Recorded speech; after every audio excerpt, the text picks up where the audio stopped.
ಇಲ್ಲಿ ಶೃಂಗಿ, ಬ್ರಾಹ್ಮಣನಾಗಿರ್ತಕ್ಕಂಥ ಶೃಂಗಿ ಯಾವ ರೀತಿ ಮಾತಾಡ್ತಾನಂತ ಇಲ್ಲಿ ನೋಡ್ಬೋದು. ಆದರೆ ಪ್ರಭುಪಾದರಲ್ಲಿ ಹೇಳುವ ಹಾಗೆ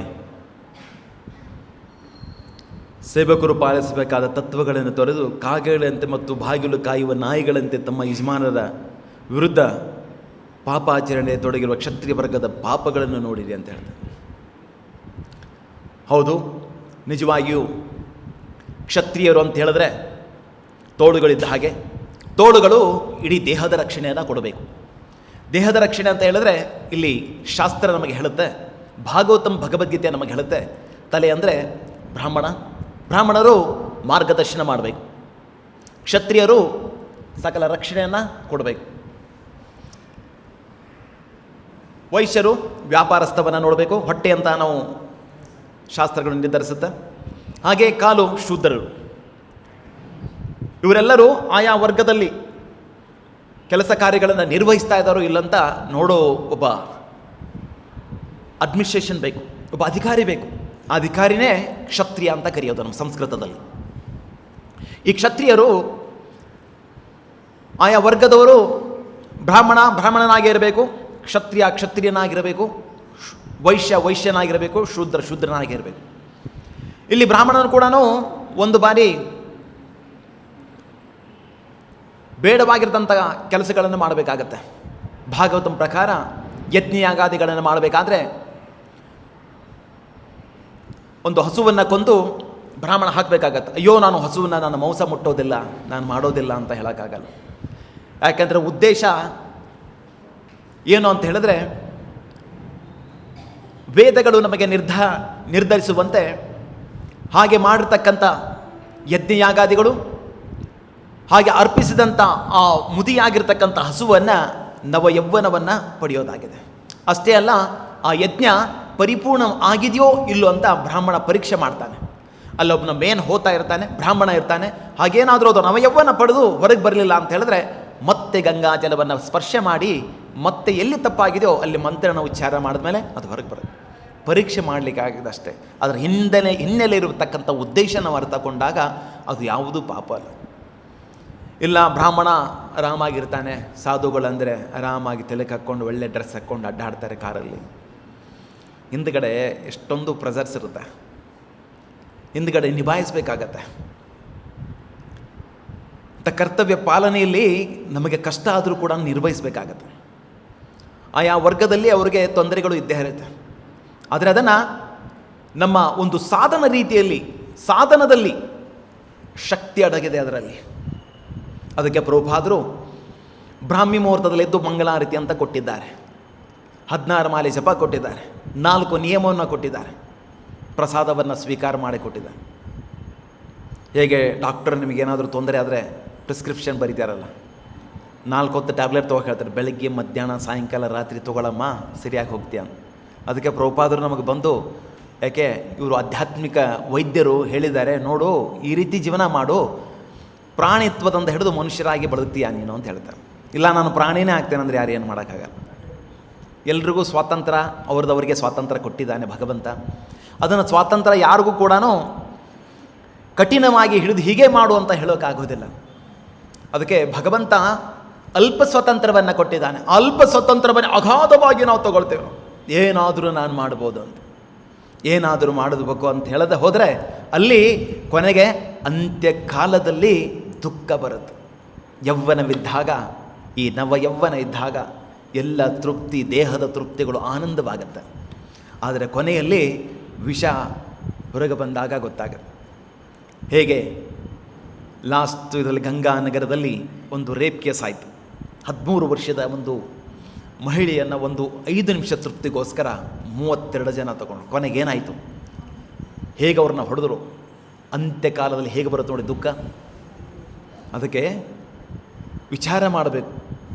ಅದಕ್ಕಾಗಿ ಇಲ್ಲಿ ಈ ಉದಾಹರಣೆಯನ್ನು ಯಾಕೆ ಕೊಡೋದು ಅಂತ ಹೇಳಿದ್ರೆ, ಅಜ್ಞಾನದಿಂದ ಇಂಥೆಲ್ಲ ಕೆಟ್ಟ ಕೆಲಸಗಳನ್ನು ಮಾಡೋದು ನಾವು. ಅಜ್ಞಾನವೇ ಮೂಲ ಕಾರಣ. ನಿಜವಾದ ಜ್ಞಾನ ಬಂತು ಅಂತ ಹೇಳಿದ್ರೆ ಆ ಆಕರ್ಷಣೆಗಳು ತನ್ನಿಂದ ತಾನೇ ಹೊರಟೋಗುತ್ತೆ, ಬೇರೆ ಬಿಡಬೇಕಾಗಿಲ್ಲ. ಯಾವುದನ್ನು ತ್ಯಾಗ ಮಾಡಬೇಕಾಗಿಲ್ಲ. ಅಲ್ಲಿ ಆಗಿರ್ತಕ್ಕಂಥದ್ದು ಏನಿದೆ ಅಂತ ಹೇಳಿದ್ರೆ ನಿಜವಾದ ಈ ಸಮಾಜಕ್ಕೆ ಒಂದು ಮಾರ್ಗದರ್ಶನ ಬೇಕು. ಅದಕ್ಕೆ ಪ್ರಭುಪಾದ ಹೇಳಿದ್ದು ಈ ಆಧ್ಯಾತ್ಮಿಕವಾಗಿರ್ತಕ್ಕಂಥ ಬೋಧನೆ ಒಂದು ಯೂನಿವರ್ಸಿಟಿ ಕಾಲೇಜೆಲ್ಲನೂ ಇದೆ. ದೇಹದಕ್ಕೆ ಬೇಕಾಗಿರ್ತಕ್ಕಂಥ ಜ್ಞಾನವನ್ನು ಕೊಡಲಿಕ್ಕೆ ಯೂನಿವರ್ಸಿಟಿ ಕಾಲೇಜ್ ಇದೆ, ಆದರೆ ಆತ್ಮಜ್ಞಾನವನ್ನು ಕೊಡಲಿಕ್ಕೆ ಒಂದು ಯಾವುದು ಯೂನಿವರ್ಸಿಟಿ ಕಾಲೇಜ್ ಇಲ್ಲ ಅಂತ ಹೇಳ್ತಾರೆ ಪ್ರಭು. ನಮಗೆ ಬೇಕಾಗಿರೋದು ಆತ್ಮಜ್ಞಾನ. ನಿಜವಾದ ಜ್ಞಾನ ಅಂದ್ರೆ ಏನು, ನಿಜವಾದ ತಗೊಂಡು ಹೋಗೋದು ಅಂದ್ರೂ, ನಿಜವಾದ ಕೇಳಬೇಕಾಗಿರೋದು ಏನು, ಅದನ್ನು ಮಾತ್ರ ಕೇಳಬೇಕು. ಅದಕ್ಕೆ ಶಾಸ್ತ್ರ ನಮಗೆ ಮಾರ್ಗದರ್ಶನ ಮಾಡುತ್ತೆ. ಭಗವದ್ಗೀತೆಯಲ್ಲಿ ಕೃಷ್ಣ ಭಗವದ್ಗೀತೆಯಲ್ಲಿ ಹೇಳ್ತಾನೆ, ಜನ್ಮ ಕರ್ಮ ಚ ಮೇ ದಿವ್ಯಂ ಓಂ ವ್ಯಕ್ತಿ ತತ್ವತಃ ತತ್ವಾದೇಹಂ ಪುನರ್ಜನ್ಮ ನೈತಿ ಮಾಮೇತಿ ಸೋರ್ಜುನ. ಹೇ ಅರ್ಜುನ, ನನ್ನ ಹುಟ್ಟು ಮತ್ತು ನನ್ನ ದಿವ್ಯ ಲೀಲೆಗಳನ್ನು ಯಾರು ಯಥಾವತ್ತಾಗಿ ಶ್ರವಣ ಮಾಡ್ತಾರೋ, ಅಂಥ ಗುರುವಿನ ಮುಖಾಂತರ ಯಾರು ಶ್ರವಣ ಮಾಡ್ತಾರೋ ಮತ್ತೆ ಈ ಮರ್ತ್ಯ ಲೋಕದಲ್ಲಿ ಹುಟ್ಟಬೇಕಾಗಿಲ್ಲ, ನನ್ನ ನಿತ್ಯ ನಿವಾಸಕ್ಕೆ ಬರ್ತಾನೆ ಅಂತ. ಅದಕ್ಕೆ ಮಲಿನಾಗಿದೆ ಈ ಶರೀರ. ಅದಕ್ಕೆ ಕೃಷ್ಣ ಒಂದು ಅವಕಾಶವನ್ನು ಕೊಟ್ಟಿದ್ದಾನೆ. ನಿನಗೆ ಕೇಳಬೇಕನ್ನೋದು ಯಾವಾಗಲೂ ಇದ್ದೇ ಇದೆ. ಯಾರಾದರೂ ಪಕ್ಕದ ಮೇಲೆ ಏನಾಯಿತು, ಏನು ತೊಗೊಂಡು ಬಂದರು ನೋಡಿ, ಗಾಸಿಪ್ ಹೆಂಗಿದೆ ನೋಡಿ, ಆ ಹೀರೋ ಏನಾದ, ಹೆಂಗೆ ಮದುವೆ ಆದ, ಯಾರನ್ನ ಸ್ವೀಕಾರ ಮಾಡಿದ, ಎಷ್ಟು ಮಕ್ಕಳಾದವು, ಸರ್ಚ್ ಮಾಡ್ತೀರ ಗೂಗಲಲ್ಲಿ ಹೆಂಗೆ ಹೋಗುತ್ತೆ, ಟಕ್ ಟಕ್ ಟಕ್ ಟಕ್ ಟಕ್ ಹೇಳು. ಆದರೆ ಯಾರಾದರೂ ವೈಕುಂಠ ವಾರ್ತೆಯನ್ನು ಕೃಷ್ಣನ ಬಗ್ಗೆ ಚರ್ಚೆ ಮಾಡಲಿಕ್ಕೆ ಯಾರಾದರೂ ಟೈಪ್ ಮಾಡಿದ್ದೀರಾ ನೋಡಿ? ದಿನದಲ್ಲಿ 24 ಗಂಟೆಯಲ್ಲಿ ಏನು ಸರ್ಚ್ ಮಾಡ್ತೀರಾ ಅಂತ ನೋಡ್ಕೊಳ್ಳಿ. ಅಲ್ಲಿ ನಮ್ಮ ಬಣ್ಣ ಬಯಲಾಗತ್ತೆ, ಬೇರೆ ಕಡೆಗಿಂತ ಬಯಲು ಮಾಡಬೇಕಾಗಿಲ್ಲ.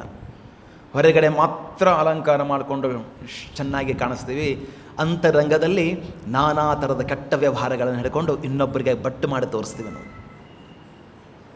ಸೊ ಅದು ಭಾಗವತಂ ಹೇಳ್ತಾ ಇದೆ, ನಿನ್ನನ್ನು ಹೇಗೆ ನೀನು ಶುದ್ಧಿಯನ್ನು ಮಾಡ್ಕೋಬೇಕು ಅಂತ ಹೇಳ್ತಾರೆ. ಸುಲಭನೋ ಹರಿಸುಲಭನೋ, ಸುಲಭವಾಗಿರ್ತಕ್ಕಂಥ ನೀತಿ ನಿಯಮಗಳು ಕಲಿಯುಗದಲ್ಲಿ ತುಂಬ ಸುಲಭವಾಗಿದೆ, ಏನು ಕಠಿಣತೆ ಇಲ್ಲ. ಜಸ್ಟ್ ಶ್ರವಣ ಮಾಡಬೇಕು, ಕೇಳಬೇಕು ಅನ್ನೋವಂಥ ಮನೋಭಾವನೆ ಎಲ್ಲರಲ್ಲೂ ಇದೆ. ಯಾರಿಗಿಲ್ಲ ಹೇಳಿ, ಯಾರಿಗಾರು ಇಲ್ವಾ? ಏನು ಪಕ್ಕದಲ್ಲಿ ಮನೆ ಏನಾಗ್ತದೆ ಏನೋ, ಯಾರಿಗೂ ಬೇಡ ಅಂತ ತ್ಯಾಗ ಮಾಡಿಬಿಟ್ಟಿದ್ದೀರಾ? ಎಲ್ಲರಲ್ಲೂ ಇದೆ, ಕೇಳಬೇಕು ಅನ್ನೋ ಮನೋಭಾವನೆ ಇದೆ. ಅದು ವಕ್ರ ಪ್ರತಿಬಿಂಬವಾಗಿದೆ, ಅದು ಬೇರೆ ಕಡೆ ಹೋಗ್ತಾ ಇದೆ ಎನರ್ಜಿ. ಹೇಗಂತ ಹೇಳಿದ್ರೆ, ಇವಾಗ ನನಗೊಂದು 4 ಇಂಚು 5 ಇಂಚು ನೀರು, ನನ್ನ ಬೋರ್ವೆಲ್ ನೀರು ಬಿತ್ತು ಅಂತ ಹೇಳಿದ್ರೆ, ಒಂದೇ ಬಾರಿಗೆ ನಾನು ಇಲ್ಲಿಂದ ಅಲ್ಲಿಗೆ ನೀರು ಹರಿಸಿದರೆ 4 ಇಂಚು ನೀರು ಅಲ್ಲಿನೂ ನೀರು ಬೀಳುತ್ತೆ. ಆದರೆ ಮಾರ್ಗ ಮಧ್ಯದಲ್ಲಿ ಆ ಪೈಪ್ಗಳಲ್ಲಿ ಎಷ್ಟೊಂದು ಹೋಲ್ಗಳಿದ್ದರೆ ಏನಾಗುತ್ತೆ, 4 ಇಂಚು ಬೀಳೋದಿಲ್ಲ ಅಲ್ಲಿ ನೀರು ವ್ಯಯವಾಗ್ತಿದೆ ಅಂತ ಅರ್ಥ. ಅಂದರೆ ನಮ್ಮ ಕಾರ್ಯಗಳು ಬೆಳಗಿಂದ ರಾತ್ರಿವರೆಗೂ ಹರಿಸಂಬಂಧಿ ವಸ್ತುನಃ ಕೇಂದ್ರ ಬಿಂದುವಾಗಿರ್ತಕ್ಕಂಥ ಕೃಷ್ಣನನ್ನು ನೆನೆಯೋದು, ಕೃಷ್ಣನ ನಾಮಸ್ಮರಣೆಯನ್ನು ಮಾಡೋದು, ಅಂಥದ್ರಲ್ಲೇ ತೊಡಗಬೇಕು ವಿನಃ ಬೇರೆ ನಾನಾಕಾರದಲ್ಲಿ ದೇಹ ತೃಪ್ತಿ ಕೊಡಬೇಕಾದ್ರೆ ನನ್ನ ಪ್ರತಿಷ್ಠೆ, ನನ್ನ ಗೌರವ, ನನ್ನ ಕೀರ್ತಿಗೋಸ್ಕರ ಯಾವುದು ಧಕ್ಕೆ ಆಗ್ತಾ ಇದೆ ಅಂತ ನಾನು ನೋಡ್ತಾ ಇದ್ದೇನೆ. ಅದಕ್ಕೋಸ್ಕರ ವಿನಾಶವಾಗ್ತಾ ಇದೆ. ಇಲ್ಲಾದರೆ ಯಾವ ಮನುಷ್ಯನೂ ಕೂಡ ತಪ್ಪು ತಡೆಗಳನ್ನು ಮಾಡೋದು, ಎಲ್ಲರೂ ಒಳ್ಳೆಯವರೇ, ನಾವೆಲ್ಲರೂ ಭಗವಂತನ ಮಕ್ಕಳು. ನಾವು ಅದನ್ನು ಒಂದು ನಿಜವಾದ ಆ ಸಂಬಂಧವನ್ನು ಮರೆತಿದೆ. ಅದಕ್ಕೆ ಯೋಗ, ಆತ್ಮ ಮತ್ತು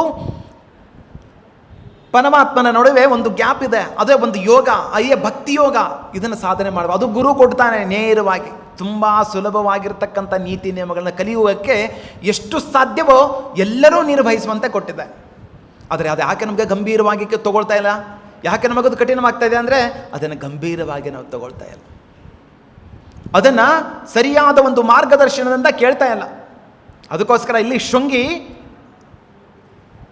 ಶಮಿಕ ಋಷಿ ಮಗನಾಗಿರ್ತಕ್ಕಂಥ ಶೃಂಗಿ ಅಲ್ಲಿ ಆಟ ಆಡ್ತಿದ್ದ. ಯಾರು ಹಿಂದಗಡೆ ಶ್ಲೋಕದಲ್ಲಿ ನಾವು ನೋಡಿದೀವಿ, ಯಾರ ಜೊತೆ ಆಟ ಆಡ್ತಾ ಇದ್ದವನು? ಅನುಭವವಿಲ್ಲದ ಅಜ್ಞಾನಗಳ ಜೊತೆ ಆಟ ಆಡ್ತಾ ಇದ್ದ. ಅದಕ್ಕೆ ಸಂಜಾಯಿತಿ ಕಾಮ ಉದ್ಭವ ಆಗುವುದು ಯಾವಾಗ? ಸಂಘದಿಂದ ಮಾತ್ರ. ಸಂಘ ನಮ್ಮದು ಹೇಗಿರಬೇಕು ಅಂತ ಹೇಳಿದ್ರೆ ಒಳ್ಳೆಯ ಸಂಘ ಇರಬೇಕು. ಶ್ರವಣ ಹೇಗೆ ಮಾಡಬೇಕು ಅಂತ ಒಳ್ಳೆಯವರಿಂದ ಶ್ರವಣ ಮಾಡಬೇಕು, ಇಲ್ಲಾಂದರೆ ಶ್ರವಣ ಮಾಡಬಾರ್ದು. ಅನಧಿಕೃತವಾಗಿರ್ತಕ್ಕಂಥ ವಿಷಯಗಳನ್ನು ಬಗ್ಗೆ ಕುರಿತು ಯಾವಾಗಲೂ ಚರ್ಚೆ ಮಾಡಬಾರ್ದು, ವಿಚಾರನೂ ಮಾಡಬಾರ್ದು. ಅವಾಗ ಏನು ಮಾಡ್ತಾ ಇದ್ವಿ, ಹಸ್ತಿ ಯಾವಾಗಲೂ, ಅಂದರೆ ಹಸ್ತಿ ಅಂದ್ರೇನು? ಆನೆ ಮಾವು ಚೆನ್ನಾಗಿ ತಿಕ್ಕಿ ತೊಳಿತಾನೆ ನದಿಯಲ್ಲಿ, ಆಮೇಲೆ ಹೊರಗಡೆ ಬಂದ ಮೇಲೆ ಏನು ಮಾಡುತ್ತದು? ಮಣ್ಣು ತೊಗೊಂಡು ಮೈ ಮೇಲೆ ಹಾಕ್ಕೊಳ್ತಾ ಇದ್ವಿ. ನಾವೇನು ಮಾಡ್ತಾಯಿದ್ವಿ? ನಾನಾ ವಿಷಯಗಳನ್ನು ತೊಗೊಂಡು ಮಣ್ಣಲ್ಲಿ ಹಾಕ್ಕೊಳ್ತಾ ಇದ್ವಿ. ಯಾಕೆ ನಾನು ಇಷ್ಟು ನಾಮಸ್ಮರಣೆ ಮಾಡಿದ್ರು, ಮಂಗಳಾರತಿ ಅಟೆಂಡ್ ಮಾಡಿದ್ರು, ಇನ್ನೂ ಡಿಸೈರ್ ಯಾಕೆ ಹೋಗಿಲ್ಲ ಅಂತ ಕೇಳಿದೆ. ಯಾಕೆಂದರೆ ಅಜ್ಞಾನದಿಂದ ಸೋರುತಿ ಹೋದೋ ಮನೆಯ ಮಾಳಿಗೆ ಅಂತ ಹೇಳ್ತಾರೆ. ಈ ಮನೆಯ ಮಾಳಿಗೆ ಸೋರ್ತಾ ಇದೆ, ಯಾಕಂದರೆ ಅಜ್ಞಾನದ ನಾನಾ ವಿಚಾರಗಳನ್ನು ಹಾಕಿದ್ದೇವೆ. ಹೀಗಾಗಿ ನಮಗೇನಾಗ್ತಾ ಇದೆ? ತೊಂದರೆ ಅನುಭವಿಸ್ತಾ ಇದ್ದೀವಿ. ಅದಕ್ಕೋಸ್ಕರ ಯಾವಾಗ ಈ ಒಂದೇ ಒಂದು ವಿಚಾರ ಇಲ್ಲಿಂದ ಇದರಿಂದ ಪಾಠ ಏನು ಕಲಿಬೋದು ಅಂತ ಹೇಳಿದ್ರೆ, ನಾವು ಆಧ್ಯಾತ್ಮಿಕದಲ್ಲಿ ಕೃಷ್ಣ ಪ್ರಜ್ಞೆಯಲ್ಲಿ ಸಂಸ್ಕಾರ, ಕಲ್ಚರ್, ಕೃಷ್ಣ ಕಾನ್ಷಿಯಸ್ನೆಸ್, ಕೃಷ್ಣ ಪ್ರಜ್ಞೆ ಎಲ್ಲರಲ್ಲಿದೆ. ಆದರೆ ಕಲ್ಚರ್ ಕೃಷ್ಣ ಕಾನ್ಷಿಯಸ್ ಆಗಬೇಕು, ಸಂಸ್ಕಾರದಿಂದ ಕೂಡಿರ್ತಕ್ಕಂಥ ಒಂದು ಕೃಷ್ಣ ಪ್ರಜ್ಞೆ ಆಗಬೇಕು. ಆ ಕೃಷ್ಣ ಪ್ರಜ್ಞೆ ಬರುವವರೆಗೂ ಬಾಯಿಂದ ತರದು ಯಾವ ವೈಷ್ಣವನನ್ನು ಕೂಡ ಮಾತಾಡಬಾರ್ದು. ಸುಮ್ಮನೆ ಕೂತ್ಕೋಬೇಕು. ಮೊದಲು ಶ್ರವಣ ಮಾಡಬೇಕು, ಚೆನ್ನಾಗಿ ಓದಬೇಕು ಭಗವದ್ಗೀತೆ ಭಾಗವತಗಳನ್ನು ನಿತ್ಯವೂ ಕೂಡ. ನೀವೆಲ್ಲೇ ಸ್ಥಾನೇ ಸ್ಥಿತಿಗತಾ ಶುದ್ಧಿಗತಾಂ ತನುವಾನ್ ಮನೋಭಿರ್. ಇವಾಗ ನಮಗೆ ಅವಕಾಶ ಇದೆ, ಪ್ರತಿದಿನ ಮಂಗಳಾರತಿ ಅಟೆಂಡ್ ಮಾಡ್ತೀವಿ, ನಿಮಗಿಲ್ಲ ಎಲ್ಲಿ ಎವ್ರಿಡೇ ಮಂದಿರಕ್ಕೆ ಬಂದು ಅಟೆಂಡ್ ಮಾಡಿ ಅಂತ ಹೇಳಿದ್ರೆ ಅವರದೇ ಆಗಿರ್ತಕ್ಕಂಥ ಕರ್ತವ್ಯಗಳಿದೆ, ನಿರ್ವಹಿಸಬೇಕಾಗತ್ತೆ. ಅದಕ್ಕೆ ಮನೆಯೇ ದೇವಾಲಯವನ್ನು ಮಾಡಿಕೊಂಡು ಪ್ರತಿದಿನವೂ ಮಂಗಳಾರತಿ ಎತ್ತು ಮೊದಲು ಮುಖಾರವಿಂದ ಏನು ನೋಡಬೇಕು, ಸ್ನಾನ ಮಾಡಿದ ತಕ್ಷಣ ಇವ್ರ ಕಡೆ ನೋಡಬಾರ್ದು. ಬಂಡೆ ಒರೆಸೋದು, ರಂಗೋಲಿ ಹಾಕೋದು, ಬೇರೆ ಬೇರೆ ನಾನಾಚರ ನ್ಯೂಸ್ ಪೇಪರ್ ನೋಡೋದು, ಮೊಬೈಲ್ ತೆಗೆಯೋದು, ವಾಟ್ಸಪ್ ಚಾಟ್ ನೋಡೋದು, ಇವೆಲ್ಲ ಬೇಕಾಗಿಲ್ಲ. ಫಸ್ಟು ಸ್ನಾನ ಮಾಡೋದು, ಮೊದಲು ಆರತಿಯನ್ನು ನೋಡಿ ಆ ಮುಖವನ್ನು ನೋಡಿದರೆ ಭಗವಂತಂದು ಎಲ್ಲ ಕಾಮ, ಕ್ರೋಧ, ಲೋಭ, ಮೋಹ, ಮದ, ಮಾತ್ಸರ್ಯಗಳು ತನ್ನಿಂದ ತಾನೇ ಎಲ್ಲ ಹೊರಟು. ಇದಕ್ಕೆ ನ್ಯಾವ ತಪಸ್ಯೆಗಳು ಬೇಕಾಗಿಲ್ಲ. ತನ್ನಿಂದ ತಾನೇ ಆ ವೈರಾಗ್ಯ ಬರುತ್ತೆ, ತನ್ನಿಂದ ತಾನೇ ಆ ಭಾವನೆ ಬರುತ್ತೆ, ತನ್ನಿಂದ ತಾನೇ ಆ ವಿಚಾರಧಾರೆಗಳು ಬರುತ್ತೆ. ಅದಕ್ಕೆ ನಮ್ಮಲ್ಲಿದೆ, ನಾವು ಹೇಗೆ ಜೀವನವನ್ನು ಅಳವಡಿಸ್ಕೊಳ್ತಾ ಇದ್ದೀವಿ, ನಾವು ಹೇಗೆ ಜೀವನವನ್ನು ಯಾವ ರೀತಿ ಕಳೀತಾ ಇದ್ದೀವಿ, ಯಾವ ರೀತಿಯಲ್ಲಿ ಇನ್ವೆಸ್ಟ್ ಮಾಡ್ತಾ ಇದ್ದೀವಿ. ಒಳ್ಳೆಯ ಇನ್ವೆಸ್ಟ್ ಮಾಡಿದ್ರೆ ಇನ್ವೆಸ್ಟ್ಮೆಂಟ್ ಚೆನ್ನಾಗಿ ಬರುತ್ತೆ, ಬಡ್ಡಿ ಗಿಡ್ಡಿ ಎಲ್ಲನೂ ಬರುತ್ತೆ, ವಿಚಾರ ಮಾಡ್ತೀವಿ. ಅದೇ ರೀತಿ ನಮ್ಮ ವಿಚಾರಧಾರೆಗಳು, ನಮ್ಮ ಬೆಳಗಿನಿಂದ ರಾತ್ರಿ ಯಾವ ರೀತಿ ನಾವು ಜೀವನ ಕಳೀತಾ ಇದ್ದೀವಿ. ನೆಮ್ಮದಿ ಜೀವನ ಇರಬೇಕಂದ್ರೆ ಭಗವದ್ಭಕ್ತನ ನೆಮ್ಮದಿ ಜೀವನ ಇರ್ತಾನೆ. ಯಾಕೆ ಗೊತ್ತಾ, ಪೂರ್ವ ದಿಗದಂತಲ್ಲಿ ಹುಟ್ಟಿರ್ತಕ್ಕಂಥ ಸೂರ್ಯ ಪಶ್ಚಿಮ ದಿಕ್ಕಿಗೆ ಬರಬೇಕಾದ್ರೆ ಏನು ಮಾಡ್ತಾನೆ, ಯಾರ್ಯಾರು ಲೌಕಿಕವಾಗಿರ್ತಕ್ಕಂಥ ವಿಚಾರಗಳನ್ನು ಮಾತಾಡ್ತಾರೆ ಅವರ ಆಯುವನ್ನು ಹೀರ್ತಾನೆ, ಸುಖ ಮತ್ತು ನೆಮ್ಮದಿಯನ್ನು ಹೀರ್ತಾನೆ. ಯಾವಾಗ ಭಕ್ತರು ಭಗವಂತನ ಬಗ್ಗೆ ಕುರಿತು ಚಿಂತನೆ ಮಾಡ್ತಿರ್ತಾರೆ, ಅದಕ್ಕೆ ಯಾರಿಗೂ ಹೀಯಾಳಿಸ್ಬೇಡ, ಯಾರನ್ನು ಕೆಟ್ಟದಾಗಿ ಮಾತಾಡಬೇಡ ಅಂತ ಹೇಳಿ. ಯಾಕೆ ಭೌತಿಕವಾಗಿ ಮತ್ತೆ ಅವನು ಮಾಡತಕ್ಕಂಥ ಪಾಪ ಕಾರ್ಯಗಳನ್ನು ನಾನು ಮೈ ಮೇಲೆ ಹಾಕ್ಕೊಳ್ಬೇಕಾಗತ್ತೆ. ಅದಕ್ಕೋಸ್ಕರವಾಗಿ ನಾವೇನು ಭಗವಂತನ ದಿವ್ಯ ಲೀಲೆಗಳನ್ನು ಕುರಿತು ಓಕೆ ಕೃಷ್ಣ ಹೇಳಿದ್ದು, ಜನ್ಮ ನನ್ನ ಹುಟ್ಟು, ಕರ್ಮ ನನ್ನ ದಿವ್ಯ ಲೀಲೆಗಳು. ಹೇಗಾದರೂ ವಿಚಾರ ಮಾಡಲೇಬೇಕು. ಅದಕ್ಕೆ ಕೃಷ್ಣ ಮತ್ತೆ ಹೇಳ್ತಾನೆ, ಮನ್ಮನ ಭವ ಮದ್ಭಕ್ತೋ ಮಧ್ಯಾಜಿ ಮಾಂ ನಮಸ್ಕುರು. ನೋಡಪ್ಪ, ನೀನೇನಾದರೂ ಮನಸ್ಸಿನ ಚಿಂತೆ ಮಾಡಲೇಬೇಕಾಗತ್ತೆ. ಯಾರೋ ಪಾರ್ಟ್ನರ್ ಬಗ್ಗೆ ಆಗಲಿ, ಯಾರೋ ಫ್ರೆಂಡ್ ಬಗ್ಗೆ ಆಗಲಿ ವಿಚಾರ ಮಾಡಬೇಕಾಗತ್ತೆ. ಆ ಥಾಟ್ಸ್ ಬಂದೇ ಬರುತ್ತೆ, ಬೇಡ ಅಂದರೂ ಕೂಡ ಬರುತ್ತೆ ಅದು.